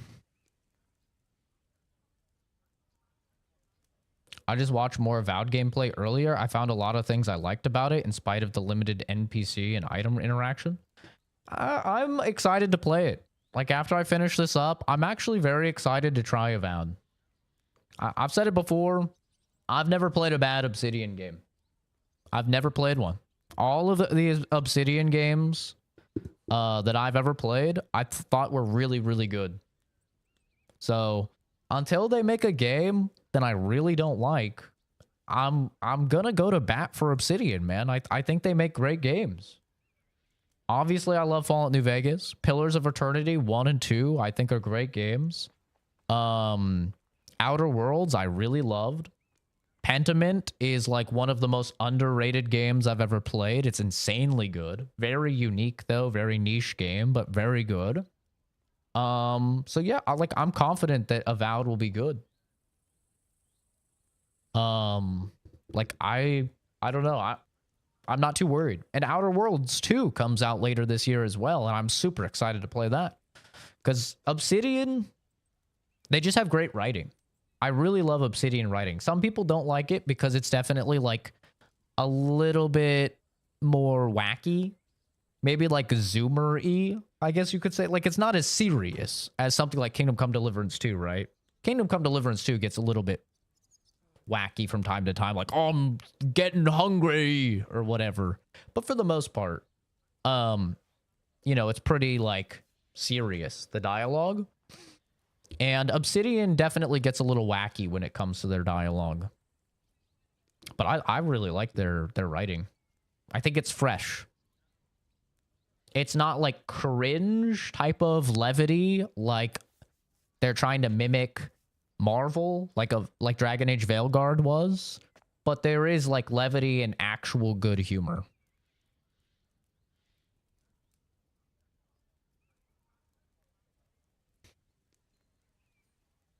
Hope you use the guns and Greatsword in it. The guns are ultra fun. I'm definitely using Big Sword. No doubt about that. I'm using Big Sword. I might dabble in some of the I hear the magic system is really cool in Avowed. I might delve a little bit into that. But yeah, no, I completely agree. Like, I play 6 out of 10, 7 out of 10 games all the time, and I'm really happy I played that. I had a great time playing that game. Now, do I think it's Game of the Year masterpiece? No. But I think that, you know, there was definitely redeeming things that I'll remember about it down the line, and I'm really happy that I played it. But I understand a lot of people out there, especially if you have like you don't have a lot of expendable income for games, you're not going to want to spend $60, $70 for a 6 out of 10 game or a 7 out of 10 game. So I totally understand that argument as well. People that are more strapped for money, they probably want to like save their purchasing power for a game that they deem a 9 out of 10 or 10 out of 10, like a Baldur's Gate 3 or something. I totally understand that. But I mean, back in the day, dude, like we got 6 or 7 out of 10 games all the time, like in the 360 era, and like nobody really complained. Like people had fun with a 7 out of 10 game. And I still really have fun with a lot of 7 out of 10s. I don't think a 7 out of 10 or even a 6 out of 10 is like necessarily bad. Encourage to switch back and forth between ranged and melee. When you start Avowed, we're getting you an arquebus right after the tutorial. What the fuck is an arquebus? What the hell is that?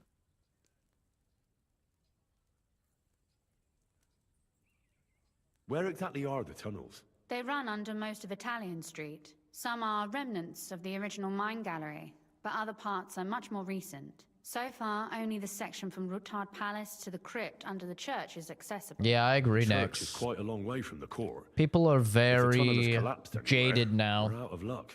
Right. But the tunnels were checked properly before they started building the church. If some part collapsed, we'd be the first to know. I hear so many people that are just like, gaming's terrible now. It's awful. Gaming's dead. And honestly, most of the time, they're either one, just playing garbage, like AAA, just garbage, like the new Call of Duty, Fortnite, Apex, Overwatch, you know, just like garbage. That's most of the time. Or the second, and I was just talking about this guy off stream about this. Because he was talking about how he wasn't really liking a lot of games, and I mentioned him a bunch of the games I loved last year. He's like, yeah, no, none of those really sound interesting. I was like, dude, I'm gonna be real. Maybe you're just getting older. Maybe you're just getting older and you're not like into gaming as much. You know? Like that happens with people. They get older and the fun and the intrigue of gaming just gets lost upon them. It happens. You know, I'm fortunate. I haven't had that happen. I still love gaming. It's my favorite thing to do in my free time. I don't see that ever changing. I see myself streaming when I'm bucking 60, 70. Genuinely. I love gaming. Ever since I was a baby, I loved gaming. I don't see it changing. I still love finding new games. I love playing all the new releases. I love playing little hidden gems. But some people, they just get jaded. You know? They get jaded and they don't really like it anymore. And it's like they go back and they try and chase that nostalgia, you know? They try and chase that feeling that they had back when Skyrim came out. Oh yeah, I'm on my 10th Skyrim playthrough or whatever. Oh, I play good games and they're only playing older games. You know, and it's like it's kind of sad. To me at least. It's like, man, that kind of sucks. Like you're telling me you haven't had a game grab you since 2011, brother? Like, maybe you have to expand your horizons. Maybe you need to just play more stuff. But it's always kind of sad for me when I see people trying to, like, chase those highs of when they gamed when they were teenagers and they had no priorities, right? They had no things that they had to do. It's like, man, gaming is not bad at all. Like, we got so many good games last year. We got so many good games before that, the year before that. Like, every year we get so many bangers. Some big, some small, but gaming is not in a bad place. Like, if you play the slop that's riddled with microtransactions and super deluxe editions and stuff like that, then yeah, it's probably terrible. But when's the last time you played, like, an indie game? You went out, you played a $10, $15, maybe $20 indie. Like, those games are insanely good. There's so many. There's so many, like, insanely good $20 games that people just don't look at. And I don't know if maybe console doesn't have them as much as PC does with Steam. So maybe that's why, like, they're console gamers. But yeah, there's so many great, like, smaller games. I actually tried Dragon Age Veilguard. That's a perfect example of a 6 that I can play for what it is, have a decent time. I can ignore all the DAI shiz. Yeah, I actually gave Dragon Age Veilguard a 7. I gave it a 7. I really enjoyed the combat and the build crafting of Dragon Age Veilguard. I wasn't big on the story. I thought a couple of the side quests were good, but for the most part, I thought the story was pretty eh. I thought a lot of the dialogue was cringe. A good amount of the voice acting was quite bad, but the gameplay for me carried really hard. I really enjoyed the gameplay and the combat.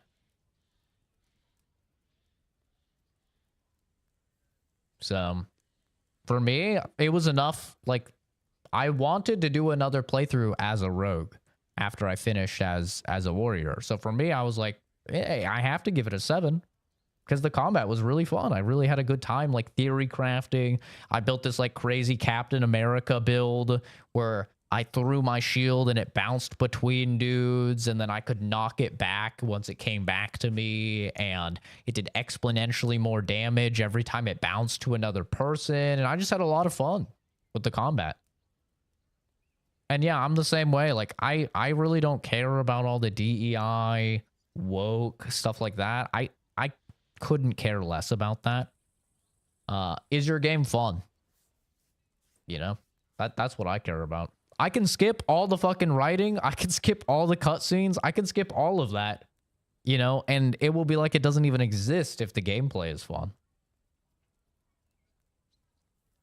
Gaming is terrible. Mr. Grail, what are the last 10 games you've played? Give me the last 10 games you've played. And we'll see why you think gaming is terrible. You have personally played. You have purchased and played through the last 10. Maybe we'll just say 6. We'll get a little bit of an insight into why you think gaming is terrible. I'm curious. For me, my favorite indie is Inscription. I think Inscription is insanely good. Inscription, I didn't even like card games. Inscription got me into card games. That shit was so good. I was top 250 with Wraith and Apex. Haven't even played 10. Okay, that's why you think gaming is terrible, Mr. Grail. You don't play games. You play a game. You play one game. A live service EA slop fest. Of course you think gaming is terrible. Of course, dude. And you're not... Yes. Your game is terrible. When you say gaming is horrible, you mean like your game, the one game you play is terrible. And I'll agree with you. Yeah, Apex is a shit show.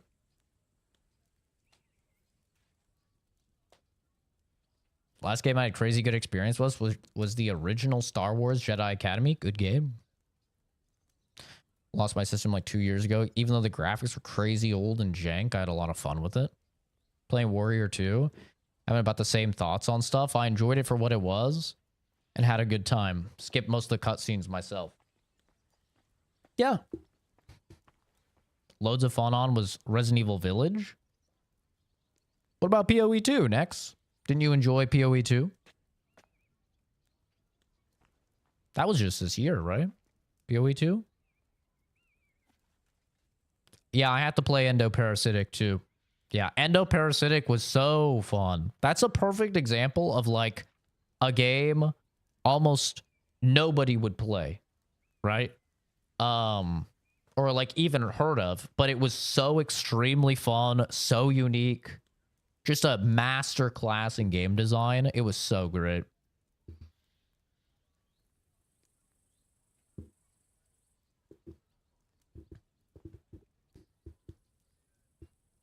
Once you get over the lack of mechanics and graphics difference, it's just fun playing. Yeah.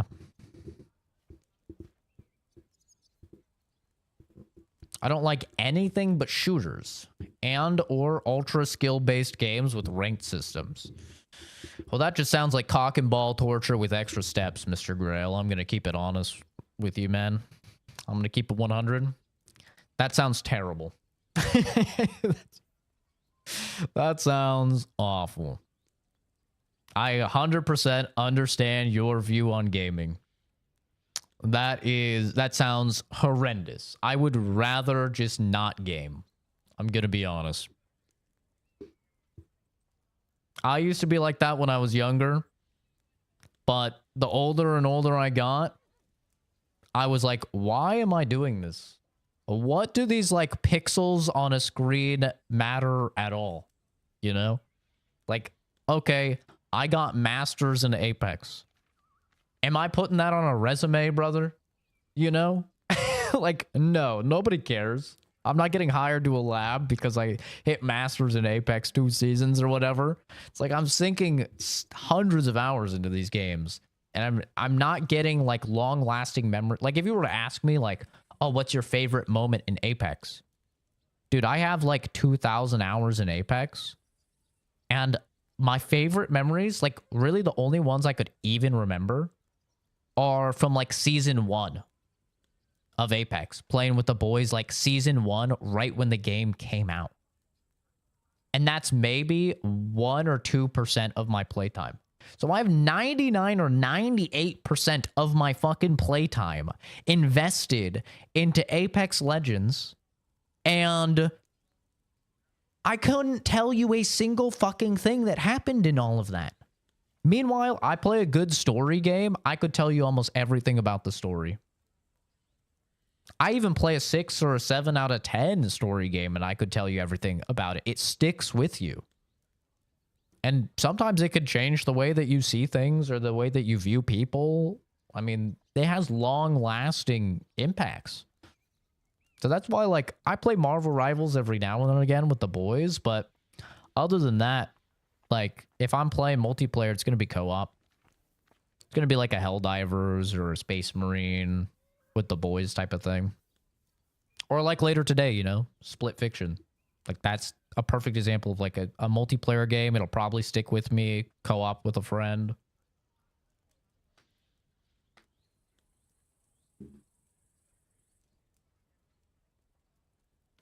My issue with DEI isn't that it in itself is bad, even if most of the time it is, but that it takes away the focus from making a good game. So instead of a good Dragon Age game, we got a mad DEI game. I don't think DEI is the reason why that Dragon Age game is mad at all, Vajta. Because DEI didn't really exist back when Anthem came out. DEI maybe was barely starting when Mass Effect Andromeda came out, right? I think it's that EA turned BioWare into a corporation, just a machine to churn out games and make them money. And all of the good people that worked at BioWare as a result, like Casey Hudson, for example, left. And it was actually just the over-corporatization of BioWare and the pursuit for profit over passion that caused BioWare to start churning out garbage, and that's what ultimately led to Dragon Age Veilguard being a bad game, because BioWare hasn't made a good game in a very long time. I don't even think Inquisition was that good, I'll be honest. I don't even think Inquisition was that good. I think Inquisition is about on the same level as Veilguard. So, like, for me, BioWare hasn't had a good game since Mass Effect 3, and even Mass Effect 3 launched really rough. But at least they managed to, like, scrounge it together a bit, you know, through DLC and stuff like that. So it's been a long time since BioWare has made anything, like, really good for me. And that's way before DEI.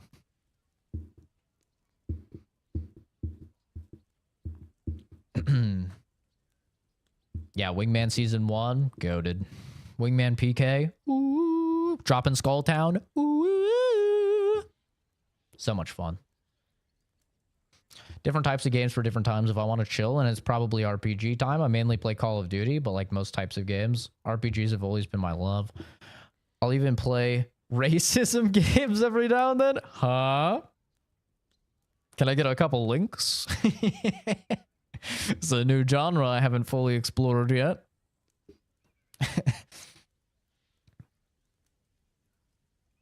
That's funny.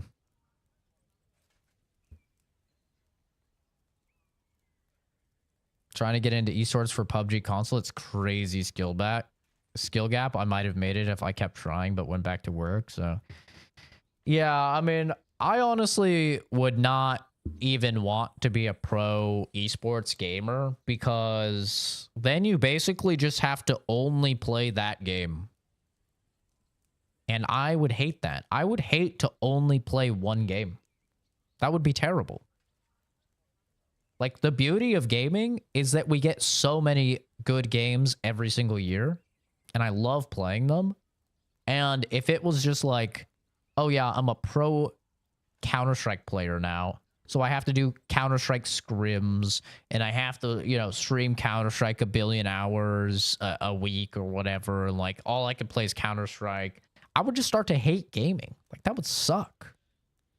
I'd be like, oh, a new game's coming out, and they'd be like, well, too bad, the tourney's coming up, we gotta do, you know, 15 scrims this week. And it's just, oh god. Like, I was very good at like PUBG, for example. I hit top 10 of all North America, at least for kills, in PUBG, and I was quite good. I would have never wanted to go pro, ever at all. I didn't even know there was pro PUBG, I'll be honest. I didn't even know that existed. It probably came after, like way after I had already been done playing the game.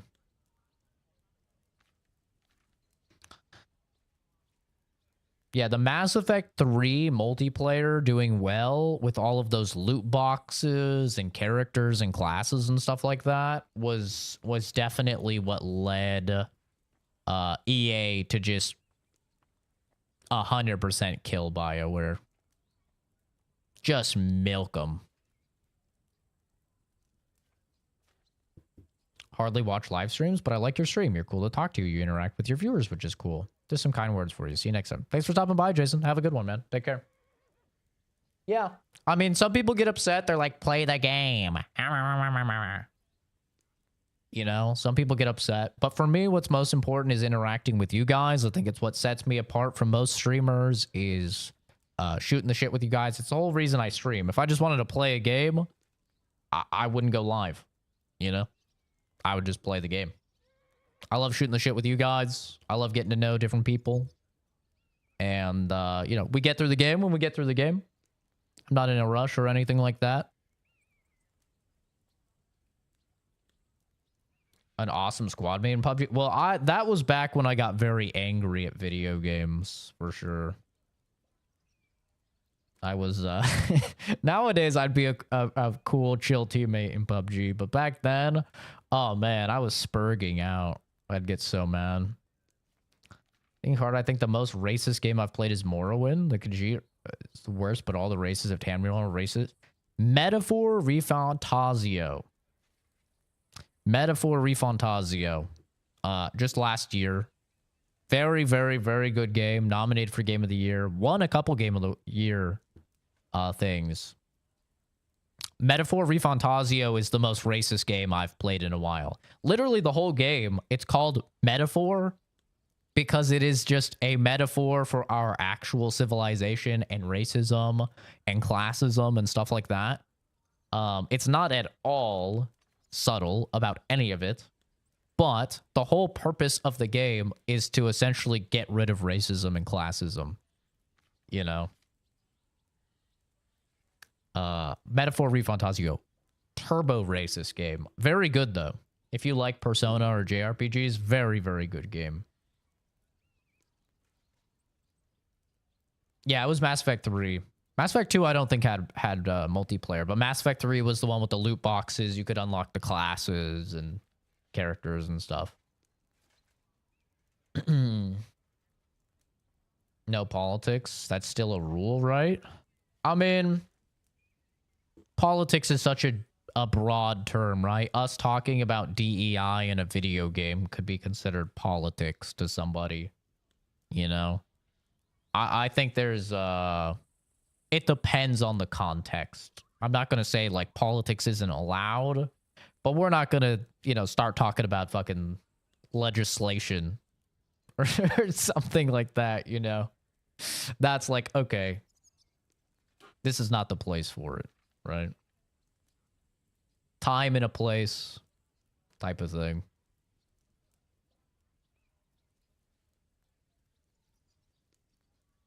Just started throwing games. Oh, I quit a Smite team for that reason. Just got burnt out. Didn't really quit, just started throwing games. Yeah.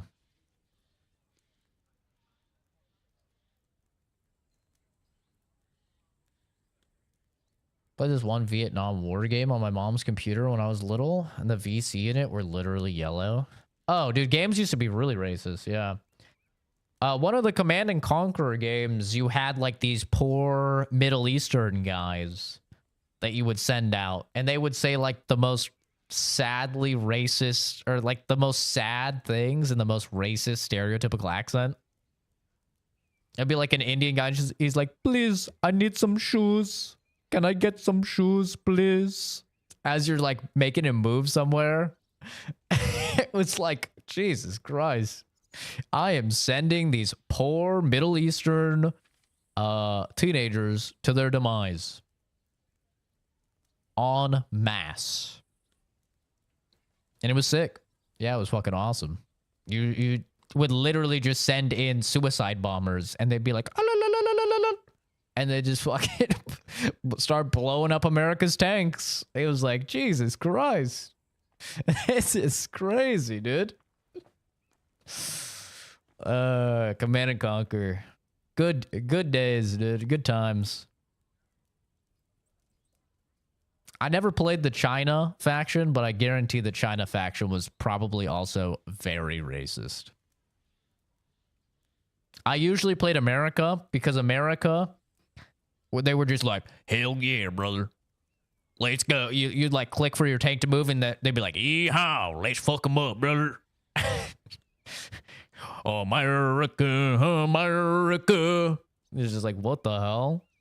And then you could literally call in like the Hammer of Dawn, just a laser beam from satellites, and just blow like these poor Middle Eastern dudes that are just suicide bombing you. You just blow them up with like the power of God.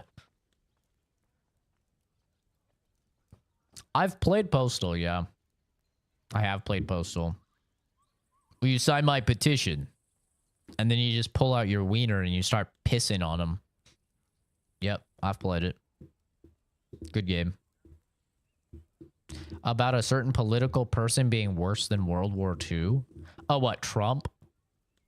Did somebody come in and say Trump is worse than World War II? Yeah, I'd say that's probably not somebody that's actually interested in having intellectual discourse at all. It's probably safe to ban that person. That does not seem like they're coming in to have a good faith argument or debate, you know? That's crazy.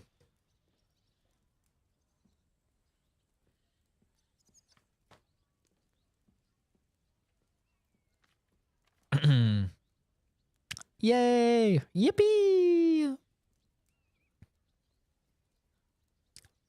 But, yeah.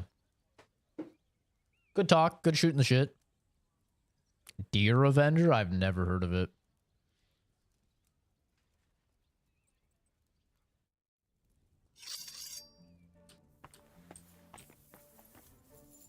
I'm still supposed to talk to her?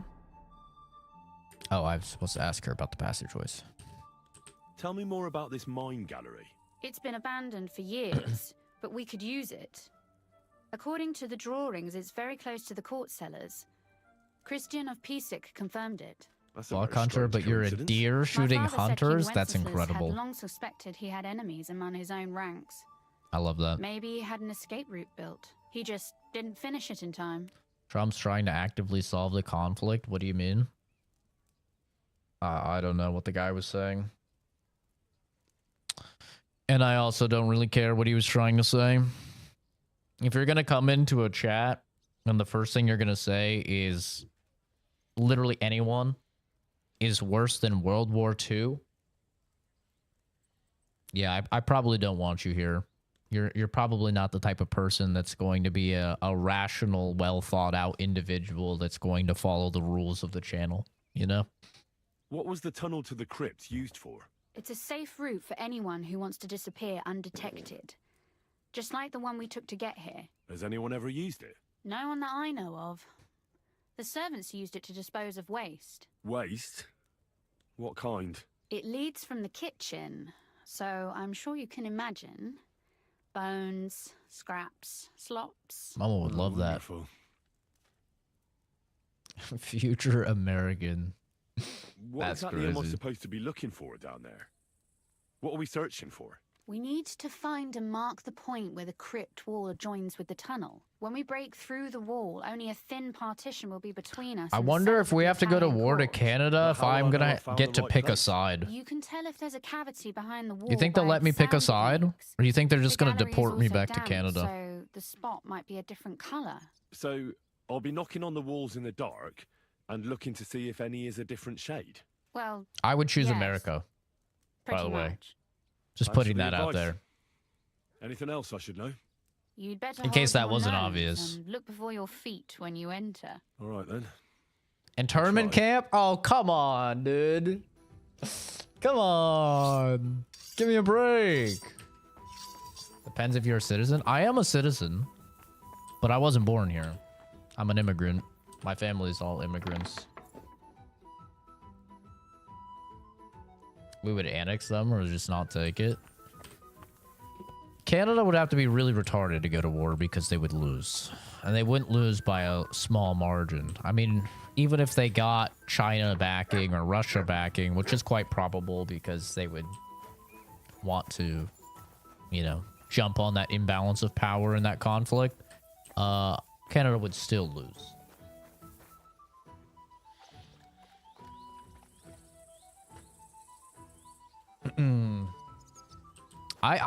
I think I can prove I'm American enough, you know? I'm confident. Let me have a sit down with Trump. I could talk to him, man. We could find common ground. I'm confident in that. Oh, I almost stepped in that shit. I'm glad to see you, Sam. I could explain to him, listen. All right? You guys over here in America, you need me. The STEM field is sorely lacking applicants, and you can't afford to lose more of us. Plus, let me show you how much I love the Second Amendment. Wait, that sounds bad. Let me that sounded so wrong. Yeah, never mind. I'm cooked. I'm cooked. I meant, you know, like, hey, I'm American. I love the Second Amendment. You know, I'm cooked. I'm so cooked. That's not what I meant. That's not. I failed the speech check. I failed the speech check. Yikes. It appears we're supposed to go and mark the path for carrying out the silver. I thought you were going with Brabant. He boasted that he knows those passageways. I told him I'd rather go with you. You made the right choice. Brabant would have talked your head off. But you guys know what I'm saying, right? I love freedom of speech. The right to bear arms. Very cool stuff. Well, are we ready to go and take a look underground? That's all I mean. Absolutely.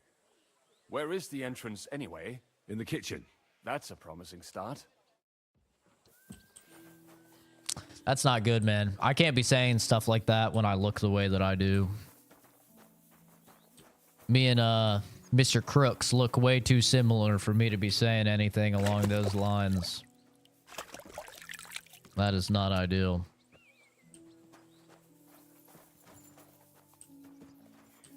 I think that was his name. Or was it Cooks? I don't remember. Who cares? Let us go. That smell.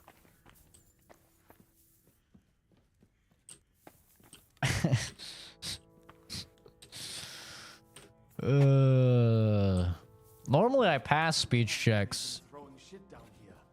It is nearly up to my knees. Perish. That was rough. And it's bloody slippery. Ugh. The nerve of Žižka and Dry Devil. That would be my luck. I give them coin. I failed the speech check. That is like the most detrimental. The path might branch off somewhere. We would not want you to get lost. Oh, my kneecap needs to... You won't scare me. I'm not a child. My kneecap has to fucking pop. Ooh. This poor soul must have been here a long time. Being in prison if the Canada War happens. I could serve as a... I could serve as like a double agent or something. I wonder what little schmuck spy. feels the need to hide his stuff down here. Who knows? Let me find out. Could be a little spy for the U.S.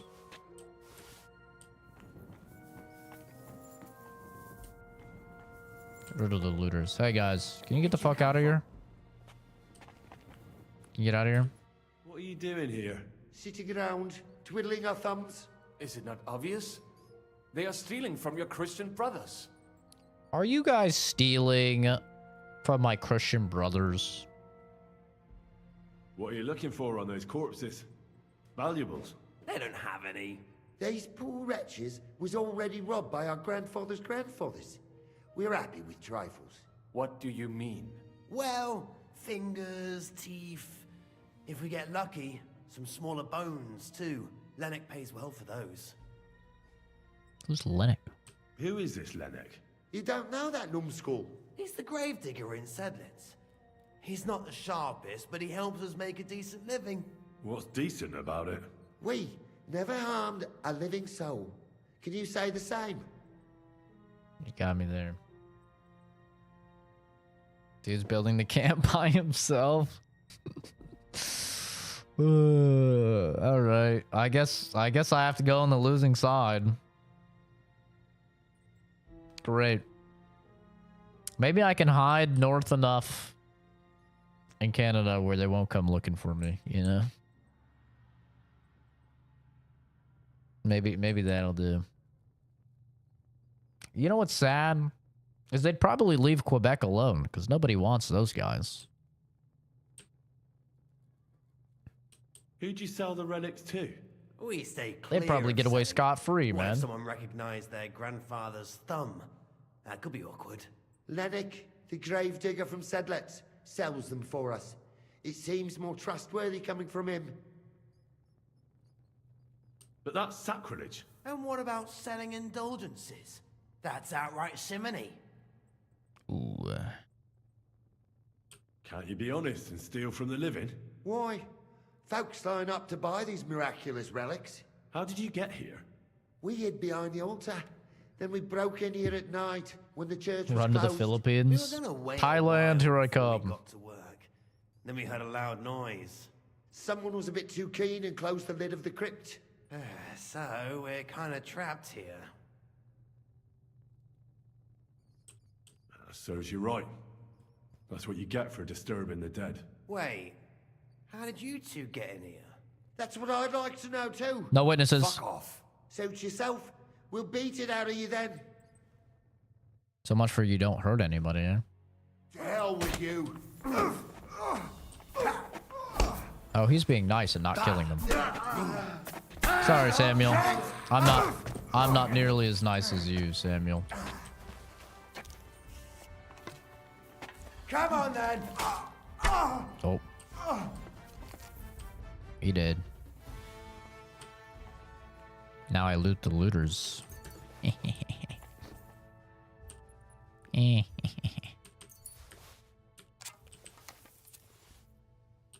No, I'm sure I'll be fine. I'm not too worried.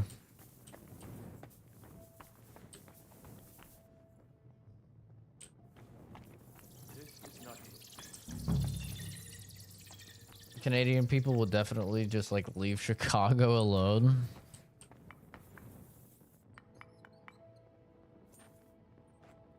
It must be somewhere else. It does not go any further, so it has to be around here Oi, somewhere. that sounds different. We have it. I'm guessing I'm supposed to be drawing something there. That might do it. Come, let us go back. Have you ever been to Kuttenberg? Before all this, I mean. A long time ago. With Martin. Is that so? Aye. He was here on business and brought me along as help. But I didn't see much. Martin met with a customer in the morning, and we drove back home in the evening. The thing Perhaps is, we passed on the street. even if Trump somehow does win the war on opiates, synthetic opiates, he destroys the cartel, you know what's gonna happen? In 4 years, the cartel's just gonna come back again. That's just what's gonna happen. All it is gonna take is one president to win that is more lax, a Biden Mark II, and everything will go back exactly how it was. That's just how things work. Yeah. That's the thing that you realize as you look at multiple presidencies, is that one president does a thing, Maybe it lasts for their whole term. Maybe even their same team wins again, right? And so maybe, let's just say it lasts for 3 terms, 4 terms. Once the other guys get in, they're just gonna undo all the shit. That's just how it is. Even know it. Other than fucking Reagan taking away our machine guns. Or the federal income tax. That shit got to stay around. It depends how much it benefits them. In the case of cartels, I mean, if we are given enough money, if certain corrupt individuals are given enough money, then yeah, they'll come back.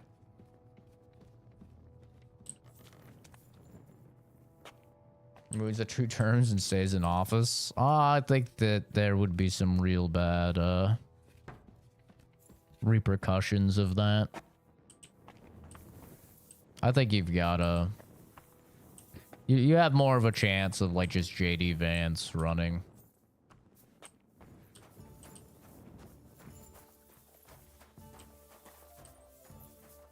I think 2 terms is I think 2 terms is fine. I don't have an issue with 2 terms. I think the 2-party system is infinitely more problematic than 2 terms. I think the 2-party system is why we don't actually get the best candidates. And it just divides the American people, creates identity politics, and fighting and bickering amongst oneselves. I know the place like the back of my hand.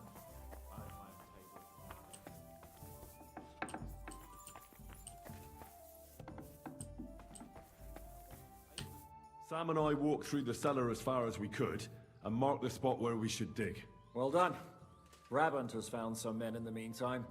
He may refuse to go down tunnels, but he does have his uses. Considering how much coin he promised them all, I reckon they'll do everything they can to make sure we get out alive. Oh, and while we're on the subject, take this. You've done a lot of good work. You deserve it. Eating little baby wieners. Honestly, though, this is actually pretty big. Not gonna lie. Look at the size of this lad. I think it's huge. This is a monster wiener. Look at this fucking wiener. This thing's huge.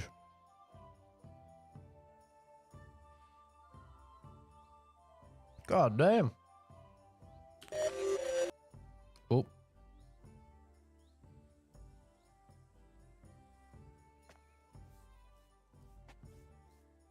Thing's massive. What now then?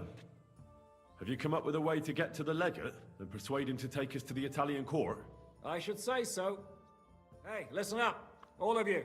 You're done for today, but get plenty of sleep. We'll chase you from your beds early in the morning. Oh, not gay. Is Turbo. that really necessary? Turbo gay. It is. We'll be riding to Lorette's. Cardinal Pozzo goes to bed with the chickens and gets up before the crack of dawn. After the morning prayer, he eats breakfast together with his retinue, and no one is allowed to disturb them. Most regular folks are asleep at that time, so everything should be nice and quiet when you pay him a visit. If we don't persuade him to get us into the Italian court, we're fucked. So don't do anything stupid, right?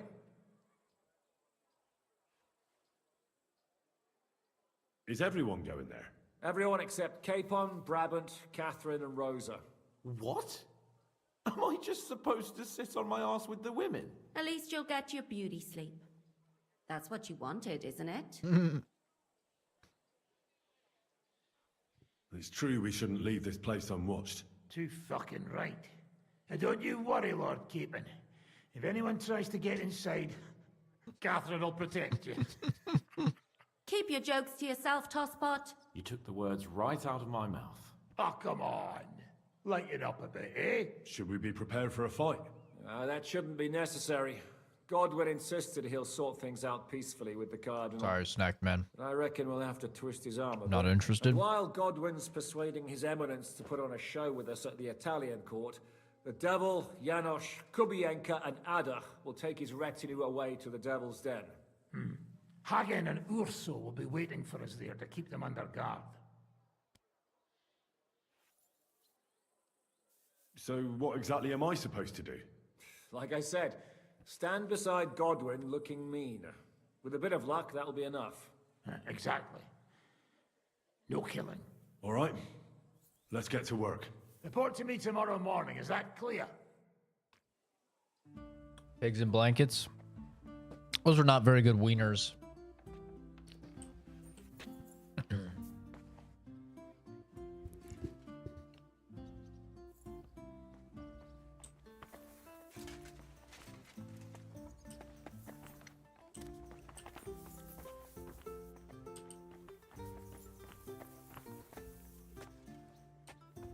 I think the only way you could change it to 3 terms would be is if you had something where they have to win the electoral and the popular vote. Then maybe you would not have pushback on it. But I mean, we already have such a big issue in American politics where people are just in office way too fucking long. Like just in positions of power way too long, that I think that would just exacerbate things. What's your impression of the Lego? How does he look?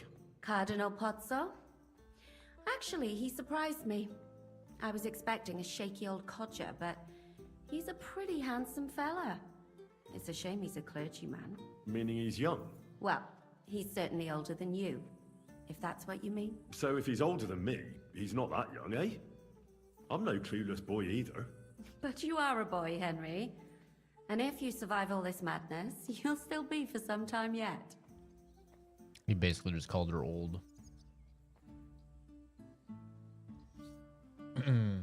What's happening to Russia? Putin's been in the seat for far too long. Yep. I mean, that's a communist country for you. It's not like they really have a say. How are you looking forward to parleying with the legate? Have you brushed up on your Italian? It's an uphill struggle, son. I practiced with Brabant, but my memory's not what it used to be. Unfortunately, not many speak Italian around here. So at the court, I can bray like a donkey, wave my arms a bit, and no one will be any the wiser. Other than the captain. And the commander. Christian of Pisek says the guards at the court are commanded by a native Italian. If he sees through our little ruse, that's the end for us. You really know how to spoil a man's game, don't you? Excuse me? But what of it? Like a common soldier would have any business talking to a cardinal. In the worst case, I'll tell him to fuck off. I remember that much in Italian at least. Fair. Yeah, that's definitely a lot of it. Does it work though? Does what work? The engagement bait? The engagement works wonder. YouTube utilizes an engagement-based algorithm, so creators are heavily incentivized to get people to click and comment. The click is important, but the comment is infinitely more important. So if you can put anything on your stream that gets people to click and comment, then you're doing good. Because once you hit a certain threshold for unique users that are commenting on your content, YouTube will then roll out your stream through the algorithm to more individuals. So it is a cycle. And so to have something that's engagement bait really does assist in that.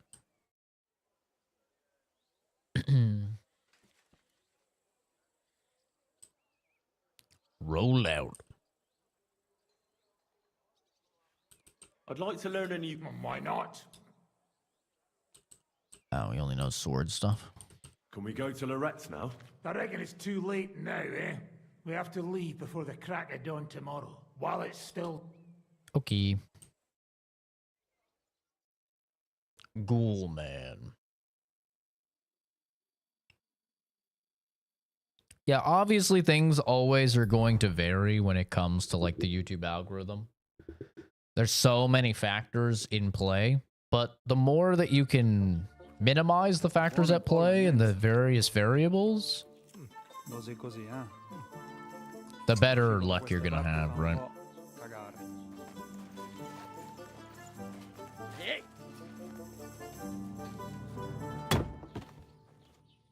Ma che diavolo? Come cazzo vi permettete? Eh? It's Fuzz's people. The fuck down.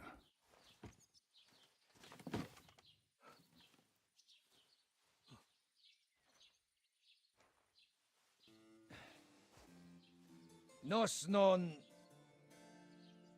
Oh, fuck. Oh, no.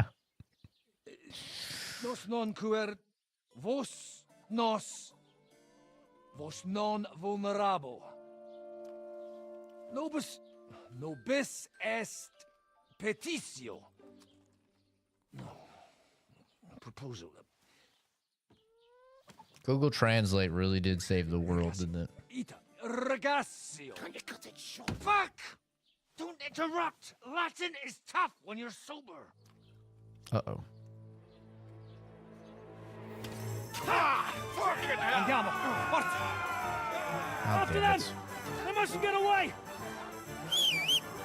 God damn it.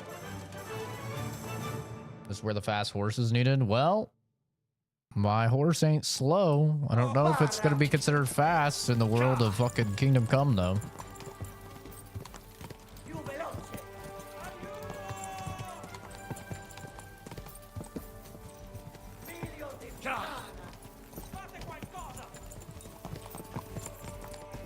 It's fast as fuck.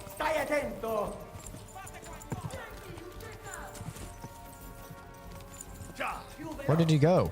Oh, shit.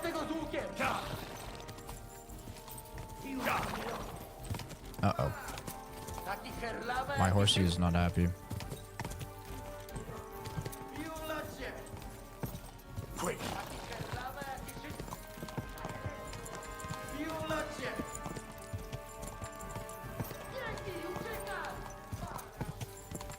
This guy is zooming, brother.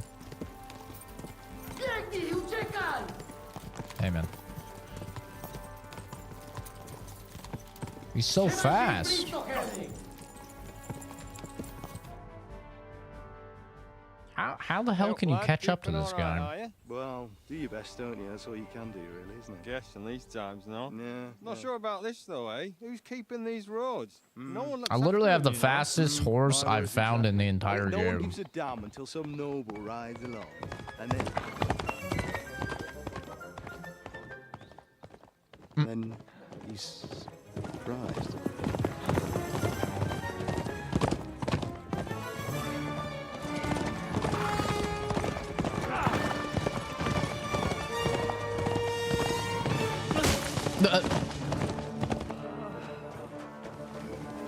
That's why you play third person when you're driving, bro. Everyone knows that.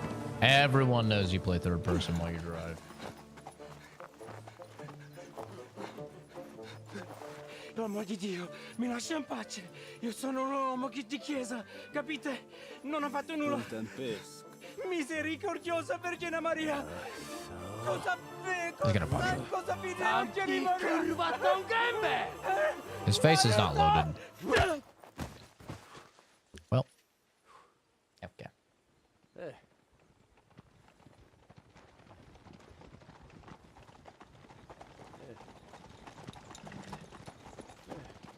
Oh no, did he just hit his head on that rock? Right, let's see him. Oh no. Nie chciał zamknąć gęby, to dostał. Nic mu nie jest lekko otumaniony. No przecież lekko dostał z bańki, no leciutko. You've killed him. No przecież nic mu nie zrobiłem. You fucking killed him, you great Polish ox! You are going straight to hell for that. That's right, hell! And all those horned demons there will be taking turns with you. You just wait. They're gonna be fighting over your Polish ass. Przecież nie chciałem, no! Boże, czemu dałeś mi tak tępy łeb?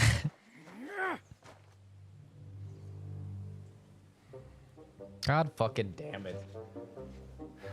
And that, kids, is why you don't get in fights IRL. Strip them, or their clothes get even more soaked in blood. I worked a case like that in Vegas. And I was doing my forensics internship. There was a case almost exactly like that. Because you're the legate now.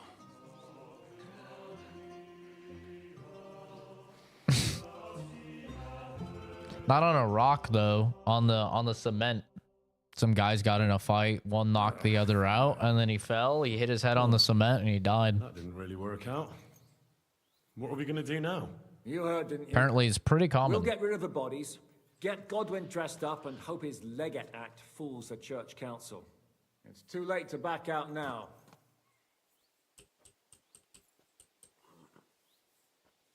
Better get out of here. Let's get out of here. Agreed. Our business here is concluded. Are you going back to Rattay Palace? How long Aye. your stream We this have to late? wash the clothes, get Godwin into them. I don't know what you're asking, but if you're asking how much longer I'm streaming, probably another We like still have 40 some minutes. time, so if there's I something don't work you until need to 6. do It's elsewhere, 5:15. Feel free. I have the feeling there won't be time for anything else once we get started. Oh shit. This is like You know what? I need to take care of something. they just gave me the warning. We'll meet at Rattay Palace. He hit a dude that was harassing his girlfriend, and yeah, he fell and cracked his skull on a curb. Yeah. Yeah. The head of lab, the guy that I was, you know, kind of following around for my internship for forensics, he told me that a lot of the times people do body slam.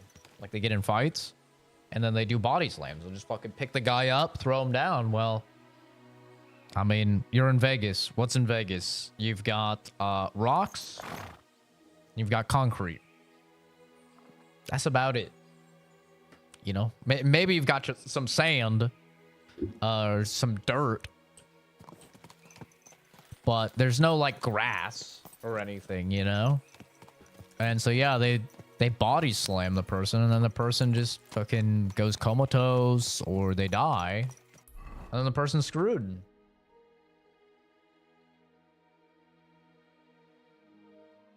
And then guess what? You're fucked if you do that to somebody. It's kind of an ironic thing where if you get in a fight, you do that to somebody, you're probably fucked, but if you just carry a gun, you exhaust all possible resources, you know, for fleeing, for de-escalating, and then, you know, push comes to shove, things get physical, an altercation comes, and you shoot the person. Yeah, you're still killing them, but you're gonna be fine. Can you help me out?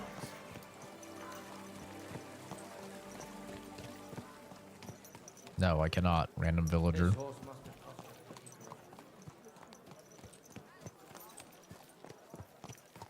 Yeah, it sucks though. But that's why you just don't get in fights, man.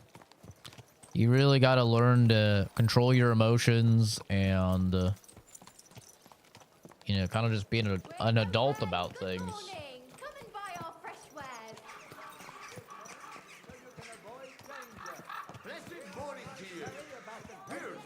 You don't understand? Don't understand, like, how you don't face repercussions for shooting somebody, but you do for, like, body slamming somebody?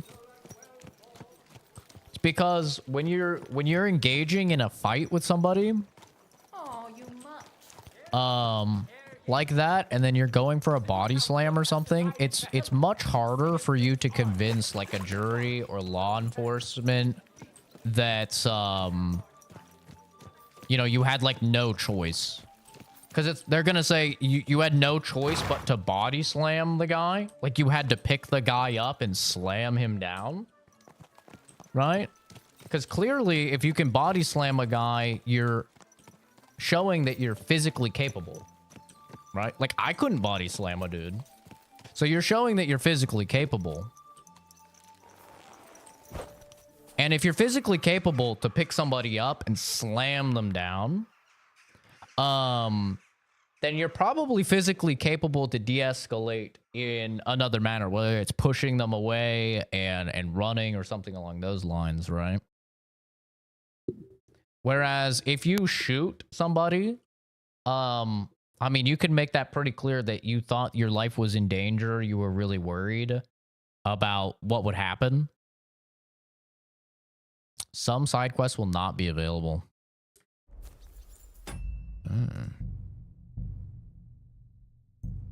But it also depends on your state. Like here in Arizona, Arizona's a stand your ground state, which means that as long as you have tried to de-escalate, if somebody is, you know, attempting to cause you bodily harm, you can shoot them.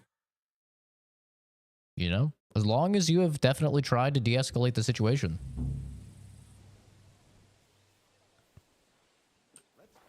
Well, that's a failed quest.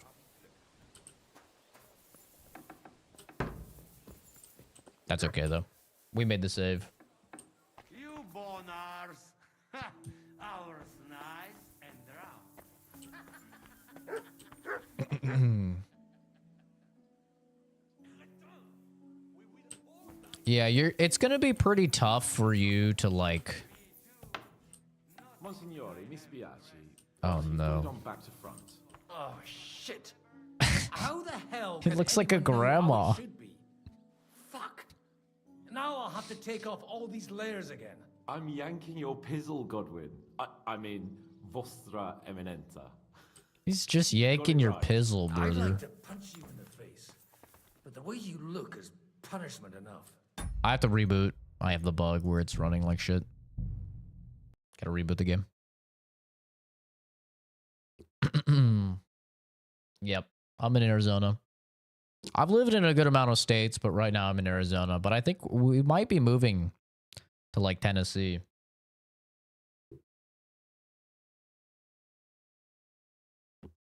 We'll see what happens. Depends how much, you know, we can sell the house for and when we can sell the house, how the market is.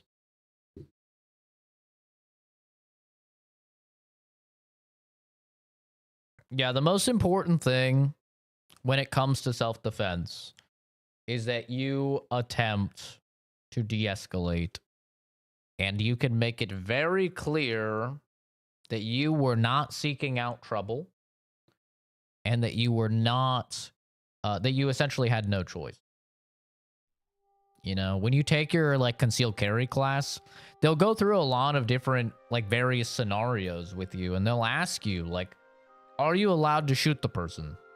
And it's pretty crazy what some people will think they can shoot somebody over. It's pretty insane. And I was just recently talking to Jay about this. I was testing him, giving him some of the situations, and Jay failed spectacularly at like every single one. Because it would be like, okay, you're sitting in your car, there's no car in front of you, there's no car behind you. You're sitting in your car and you see a guy walking up to you with a tire iron in his hands, and he's walking up to your driver's side window. Can you draw your weapon? Can you threaten him with your weapon? Can you shoot? You know, can you shoot the guy? And Jay was like, of course. He's coming up. He's going to attack me. I'm like, no. No, Jay, you're in a car. You can drive away. You legally have to drive away. He's like, that doesn't make any sense. He's trying to kill me. I'm like, you don't know that, and you have the capacity to flee. The capacity to flee is one of the most important determiners if you're going to get in trouble for self-defense or not. Now, if it's the same situation, and there's a car in front of you and a car behind you, and you no longer have the capacity to flee, do you think you could shoot? And he's like, well, yeah, then of course I could shoot. I'm like, no. No, you cannot shoot until he's actually making an action upon you. I'm like, you can't shoot until he's actually like breaking your window open or something. Like until he actually does something. He's like, that doesn't make any sense. I'm just like, bruh. And then there would be situations like, okay, you're driving, you're following the speed limit. A dude starts honking at you from behind, pulls next to you, in the lane, you know, next to you, starts yelling at you, like has his window down, starts yelling at you, flips you off, and then he cuts you off, right? What can you do? Like, can you draw your weapon? Can you threaten him and stuff like that? And there were people in the class that were like, yeah, of course you can. Like, you could show him your gun. And it's like, no. No, you cannot. And then the instructor would be like, okay, well, say all of that happens. He's yelling at you. He's cussing at you. He pulls in front of you. And then he brake checks you. Now can you do something? And people would be like, yeah. And it's like, no. You pull over to the side of the road and you let the guy fucking drive off. Like, that's all you have to do. And people would be like, why do I have to pull off when he's the one that's, you know, messing with me? It's like, because you have to show that you are not escalating. You're attempting to de-escalate. Pulling over and letting the person just drive on for a few miles or something. If he rams you, you probably still would not be okay to draw your firearm and shoot because you would be endangering civilians. You would still probably have to pull over. It would be very hard to convince law enforcement and convince a jury that you were forced to fire a weapon in a moving vehicle. It would be very, very hard to do that because you're endangering so many civilians by doing so. Like, the situations in which you can draw and fire a weapon are literally like, is a person attacking another person and it's to the point where you think that person is in serious, like, grievous harm, or that serious grievous harm could come to them if you do nothing, right? Like, then you can draw. Like, and that's even for, like, stand your ground states like Arizona. Like, that's even for the most, like, conservative ones. Now, obviously, there's things like, if people come into your home, yeah, you can fucking light them up. But you can't shoot them in the back. That is also a thing. Even if somebody breaks in your home, if they hear you rack the slide to your gun or something like that, and then they try running out, you cannot shoot them in the back. Like, you have to let them flee. If you shoot somebody in the back, you're going to have a really hard time arguing. Like, you better get a damn good lawyer if you want to get away with that one, because that's going to be tough. Like, you're probably losing that case. But yeah. Yeah, there's so many rules to it, and that's why I think it's very valuable to for people to, like, actually learn about it, because a lot of people just think they could just fucking draw. You know, it's like, brother, you cannot. You have to be, like, so incredibly well behaved if you carry. It is better to take them out all the way. Yeah, it is. Because if you don't kill the person, if they actually live, now it's going to be your testimony against their testimony. And guess who's getting the sympathy points? The guy that's probably irrevocably fucked up from you shooting them. That guy is going to get the sympathy points from a jury. So it is unfortunately better to ensure that if you draw, they're done. Like, that is how it is. Which is why you need to exhaust every possible resource.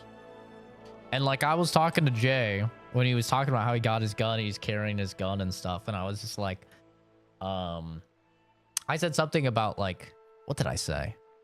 He's like, yeah, now that I got this, I can, you know, carry everywhere I go. And I'm like, hell yeah, man. Well, you know, I hope to God you never have to use it. And he's like, what do you mean? I want to use it. And I was just like, what? And he's like, why would you say that? Why would I not want to use it? And I was like, because, like, the one thing you want if you carry is to never actually have to use it. Like, In my dream situation, I've carried every day for like almost 8 years now, right? In my dream situation, I'll never have to draw my firearm. I'll never have to use my firearm. That's a dream situation. Because I don't want to kill somebody. Like, I'm prepared to, I have the capacity to, but I never ever want to. And and Chris was in the call, and I was like, you're joking, right? He's like, no, I didn't buy this thing just to, you know, not use it or something. I'm just like, Jay, what are you saying? And Chris was in the call, and he's like, see, Zach, a responsible gun owner says that they don't want to use it. He's like, that's where you're you went wrong. You're talking to Jay. And I was just like, Jay, I hope to God you're kidding, bro. It didn't seem like he was kidding. He seemed like he was serious. And I'm just like, bro, like, you train, you get proficient with your firearm, you get confident with it, and you pray to God you never have to use it. Like, dude. That is the difference between like a responsible, trustworthy gun owner and I feel like a just like a stick of dynamite. You know? It's a stick of dynamite. It's just, I wouldn't trust a stick of dynamite. You know, under the wrong situation, that stick of dynamite might explode. And you don't want that, man. Just gained a sub. Thanks for the great conversation. Thanks, Murda. It's very nice of you, dude. Number one rule is to not want to use your carry gun. Yeah, exactly. Yeah, I agree. That's always been my mindset. And I'll be honest, when you first start carrying, I don't know. Yeah, I can't speak for everybody. But when you do first start carrying, you know, when I had just turned like 21 and I started carrying, there is like a massive like feeling of power that you get. And I'm hoping that like that's just what Jay is going through and he'll get over it. But when you first start carrying, there is a very real like massive flood of power that you get where you're like, damn, like right now I have the capacity to like end someone's life. Like, that is crazy, you know? That happens, I think, to a lot of people who carry. It's just like, it's a large weight to understand and a large responsibility to bear that you realize that, damn, I literally have the power now to just end someone's life. And, you know, that power can corrupt, absolutely.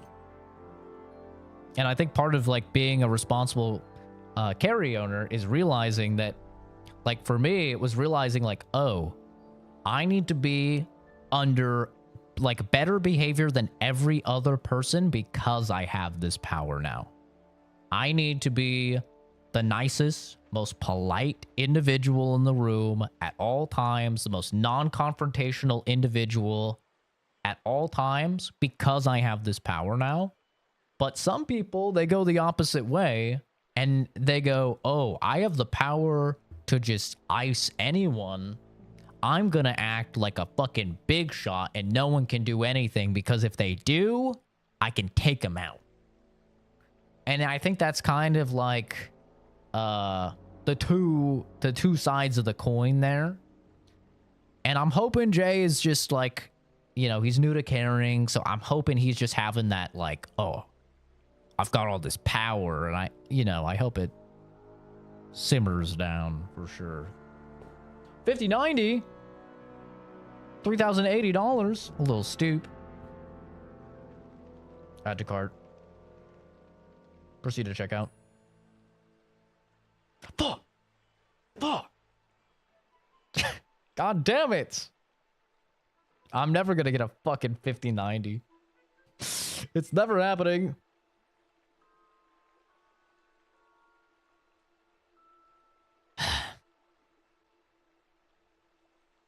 Sounds like my little brother. He also prayed for a zombie apocalypse.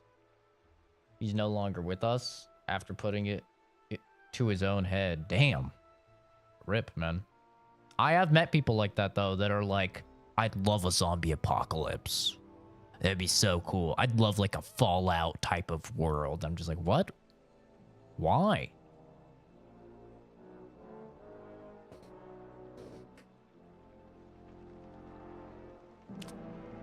Gonna be driving through the shittiest neighborhoods with PS5s in his window at 3 a.m. The old, what's that? Gran Torino? You go to go the Gran Torino way. Our Family Guy, when he says he's gonna like go to the most urban neighborhood and say the N-word, and then he comes back like crowned king. He's like, they respected me.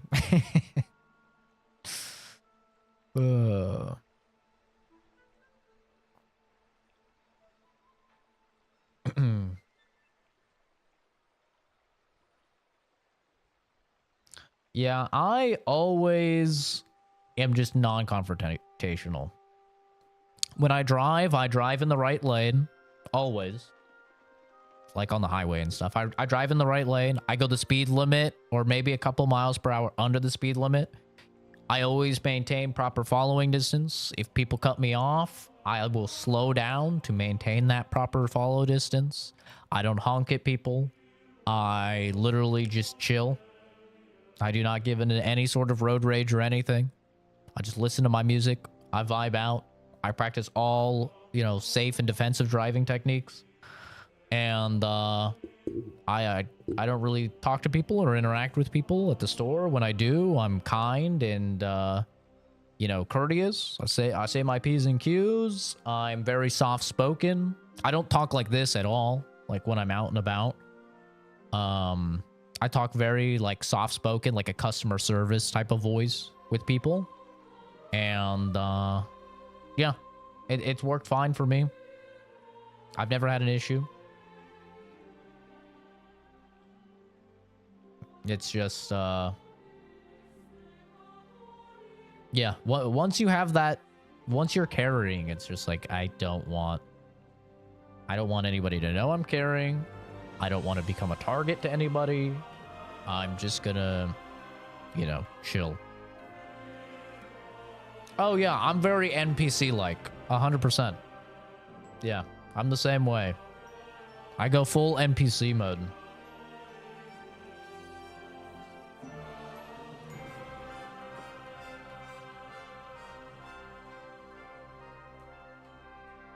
Kenzie hasn't got her foid yet. Mag dumped someone on the first day. I don't know, man. I'm always surprised when I find out like these little ladies are, concealed carrying. Like a lot of the chicks I've worked with are concealed carrying.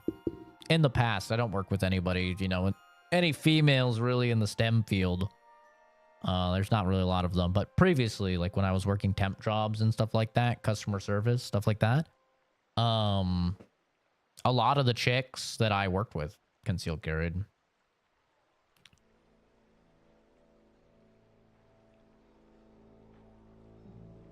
And they were always like, yeah, human trafficking is bad. I knew a lady. She got off at 7 p.m. She was walking to a car, and a van came up, opened the side door, and some men threw her in. They drove off, and we haven't seen her in 4 years. It's like, oh. Jesus. It's like, yeah, so I'm always ready. Got the 44. Oh, my God.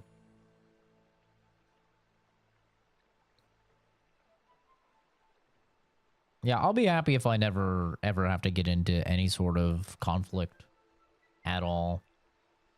There's only been 2 times where I've almost drawn my weapon. One when a crackhead was climbing on my car and crawling towards me like a little fucking psycho. And look, at that point I was open carrying, so he just saw the gun and he booked it. I didn't even have to like draw, but I was ready. He was being a little psycho. And then just, you know, a few months ago when the two big dogs ran up on me and Momo, I put my hand on my gun there just in case they attacked me or Momo. And I gotta say, by the way, the follow-up on that story, we have never seen those people walking their fucking dogs again. Like, we saw them multiple times before that. We've never seen them again in like the 4 months or something like that. Which, thank God. Because those guys are retards.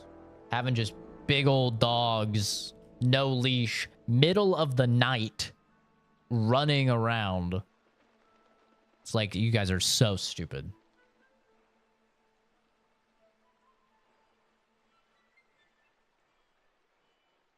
Pray you don't. I could tell you when you're the cause of that person's last breath, even if it's in defense, it changes you and sticks with you. Oh, I believe it, man.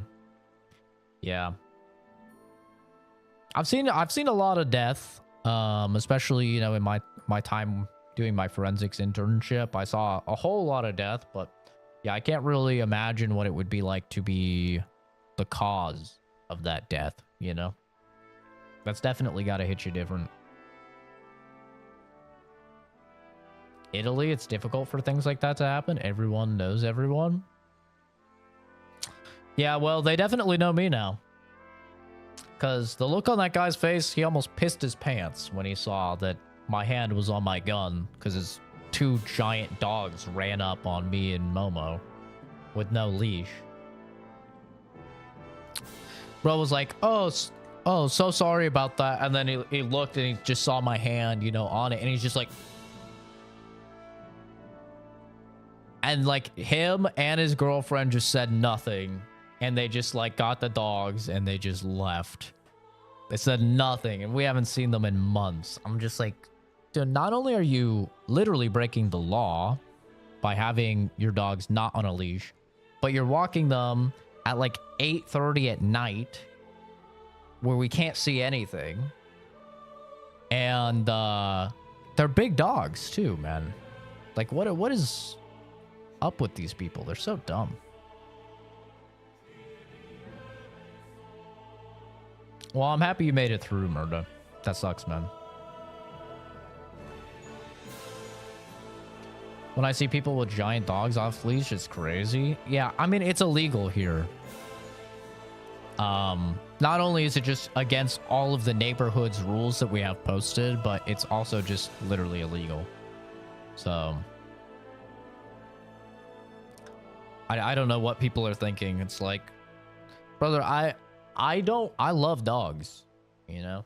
I love dogs. But like, if your dog runs up on me and your dog attacks my dog or your dog attacks me, I'm gonna have to put your dog down, man. And I don't want to do that. But I'm absolutely going to. It's like, just put him on a leash, dude. It's really not that hard. I can't even imagine walking Momo without a leash. It's like, just put him on a leash, dude. I've seen way too many videos of people getting fucking mauled by dogs to just be like, oh yeah, no. Because if I give that dog even a second or 2 seconds with Momo, Momo is probably fucked. I'm going to be honest. He's a little pug. He's fucked. I mean, a big dog will eat him in a matter of seconds. You know? I'm not letting that happen.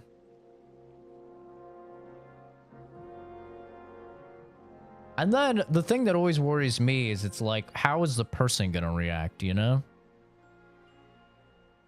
Because, like, clearly this is not a smart individual. It's not a rational person, or else their dog would be on a fucking leash at 8:30 at night, right?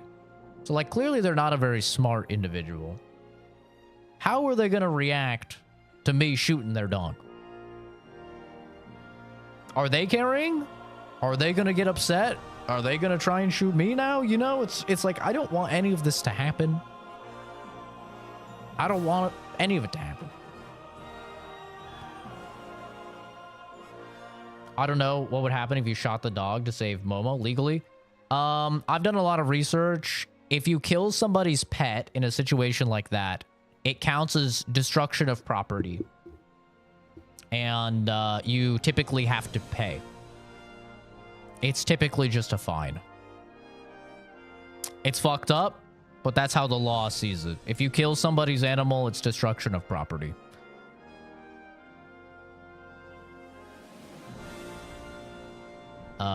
I have unfortunately seen a whole lot of like dogs get shot and stuff like that through videos online, and yeah. Also, dogs are just very resilient. I've seen a pit bull take 2 9mm shots to the head, and it just knocked the dog out because their skulls are so thick, and just because of the shape of the skull, like 9mm will just bounce right off. It's kind of crazy. Like, I'm sure you can find the video online. It's not even like particularly violent.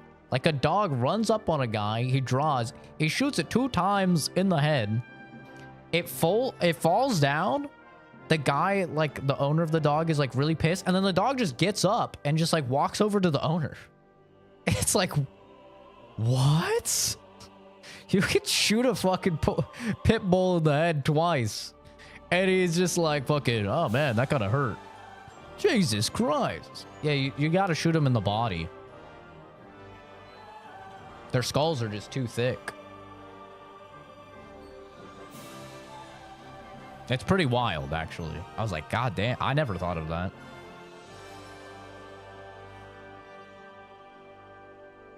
Since it was off leash, do you think it would make a difference? I don't know. Maybe I wouldn't have to pay a fine. I don't know for sure.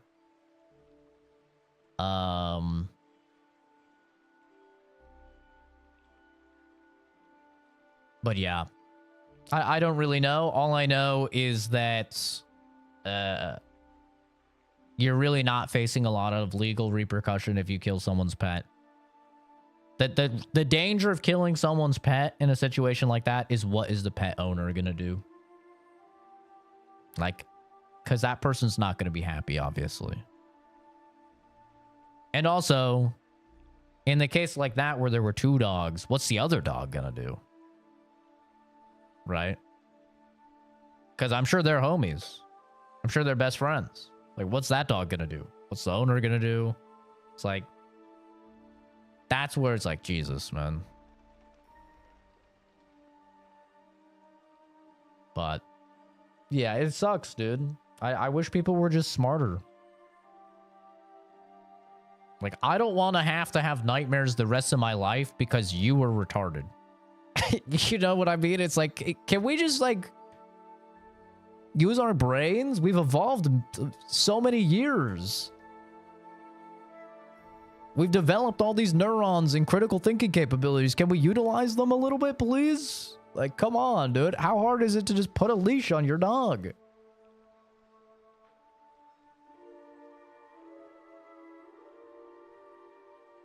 And how's the person react? I worked with a lot of animals. How they imagine to separate 2 dogs fighting. Like, try to, then you get bit. Oh, yeah. I wouldn't want to, like, reach in to 2 dogs fighting. I mean, I would do it if Momo was getting attacked. But, I mean, like, especially your fingers. Bro, a dog can delete your finger in a fraction of a second. Like, in the blink of an eye. Maybe you guys have seen the video where the dog is barking in the kennel and the girl, like, reaches in. She's like, hee. And literally, it's like 2 frames. Like, 1 frame, her finger is there. The next frame, her finger is fucking gone. It's like this. Just gone. And it's like, yeah. And then, you know what you have to do? You probably have to kill the dog, because you gotta get in its stomach, and you gotta get your finger. And you gotta put that thing on ice. Quick. You know? It's like, yeah, reaching down to 2 dogs fighting. your fingers are probably going to get deleted. Like, that's not going to be good.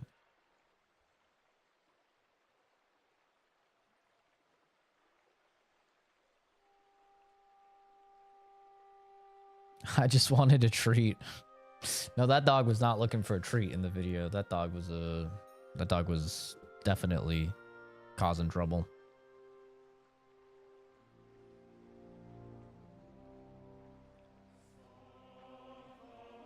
Yeah, dog would probably run.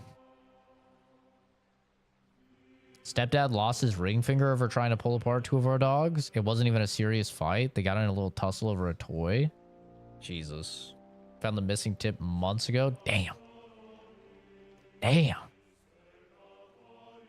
I need my fingers, man. I use them. I need them.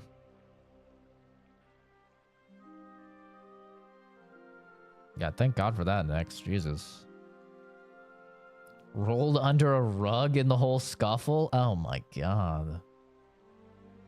Situation here in the area. I think two dogs attack some old lady. Pio rolls up, shoots one dog, but he stays nearby. Other dog flees, and eventually other dog gets put out finally.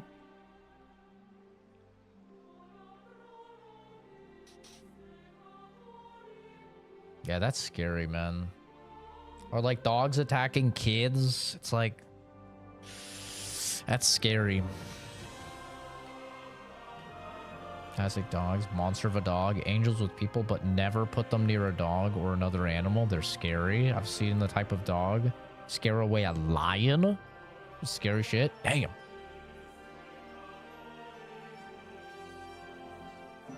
Yeah, luckily, you know, Momo's just a pug. So, he's the nicest little baby ever. Literally not aggressive towards people, dogs, anything. He's retarded. Like, he's so dumb. Like, the other dog we have in the house, it's a black lab.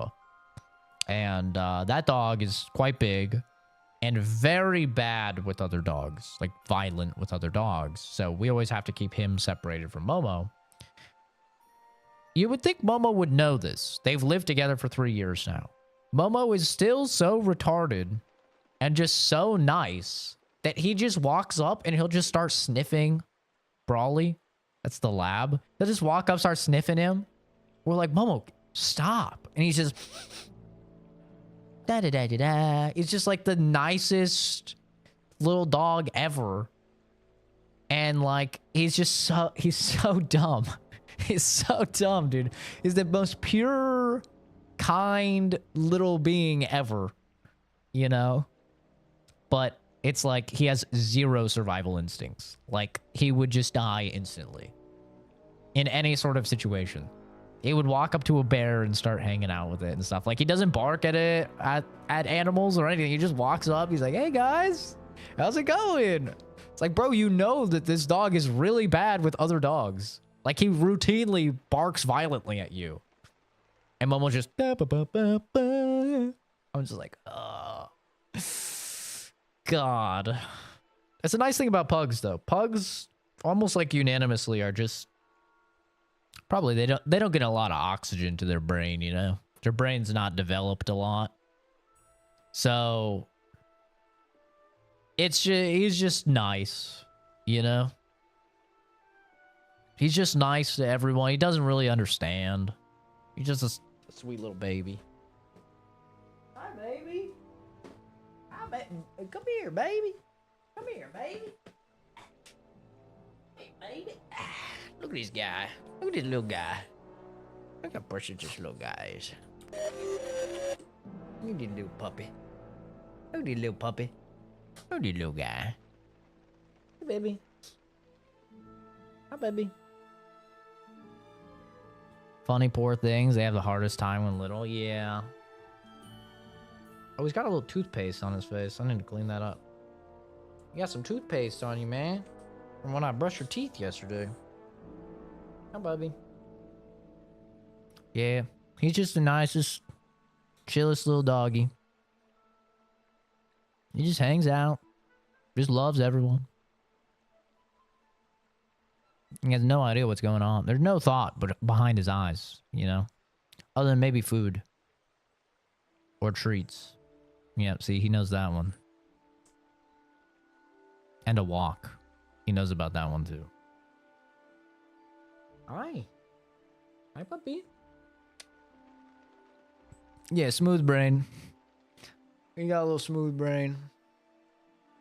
He's just a chill little guy. Yeah. He's a good boy. How any little doggy would want to hurt Momo, I just don't understand. He's just the nicest little dude. Usually see ones that have their teeth stuck out, constantly snorting. I wish, dude. I wish he had a little teethers that hung out. Or, ooh, you know what I love? When they have a little tongue hanging out. That is the cutest thing ever, where it's just like it's just got a little tongue hanging out. Oh my god, dude. That is the cutest thing. Momo doesn't really have anything like that. And he can breathe through his nose, like, way better than a lot of other pugs I've had. Like, I've had another pug, and he had a lot of issues breathing through his nose. He was, like, almost exclusively a mouth breather. But he was also mixed with a Shar-Pei, which are very fat dogs, like very, very fat dogs. So I think that was why. But no, Momo just breathes through his nose. He'll snore a bit when he sleeps, especially like depending on the position. But he actually has like better breathing than most pugs I see. Like he just breathes through his nose and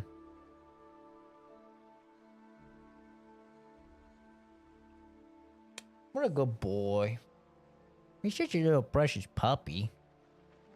But the reason I didn't boot up the game and what the hell? And continue is because I do have to work.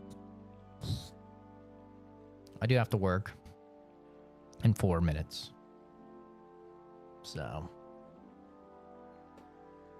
I love you, little puppy. Go. So I do have to go ahead and work, but hopefully we will be able to finish this later. I know we did a lot of yap in this stream, not a lot of video gaming, but I had fun. We'll try and do a little bit more video gaming hopefully after work today. I think Josh might want to do split fiction. So we might be doing split fiction instead of Kingdom Come after work. We'll have to check and see. But I'm also just very excited for that game. I played a little bit of A Way Out, but I didn't get through it, and I never played It Takes Two. So I have high hopes for Split Fiction. Same studio. They apparently make really, really good games. I've never heard anything bad about any of their games. Like everyone I've talked to loves their games. So I have high hopes. We'll see. Could be game of the year. Who knows? But yeah, I appreciate everybody for stopping by, for hanging out, shooting the shit. It's been fun. Hopefully you guys have a great rest of your day. Today's Thursday, right? Or is today Friday? Today's Friday. Oh, hell yeah. I'll have to see. I might be streaming this weekend. We'll see what happens. I think probably me and my dad are enjoying our alone time right now since we're going to be together the whole time we're in Japan for a month. So we're kind of just enjoying our alone time over the weekends, which is why I've been streaming on the weekends when I normally don't. So we might be streaming this weekend as well. We'll see what happens. And I'm actually off from school for about a week. So I should have some time to hopefully get through this and then maybe start up Avowed. But anyway, I'm yapping. Have a good one. Take care. Enjoy your Friday. We're almost to the weekend. And I'll see all of you guys in the next video or stream Rudy. Bye-bye.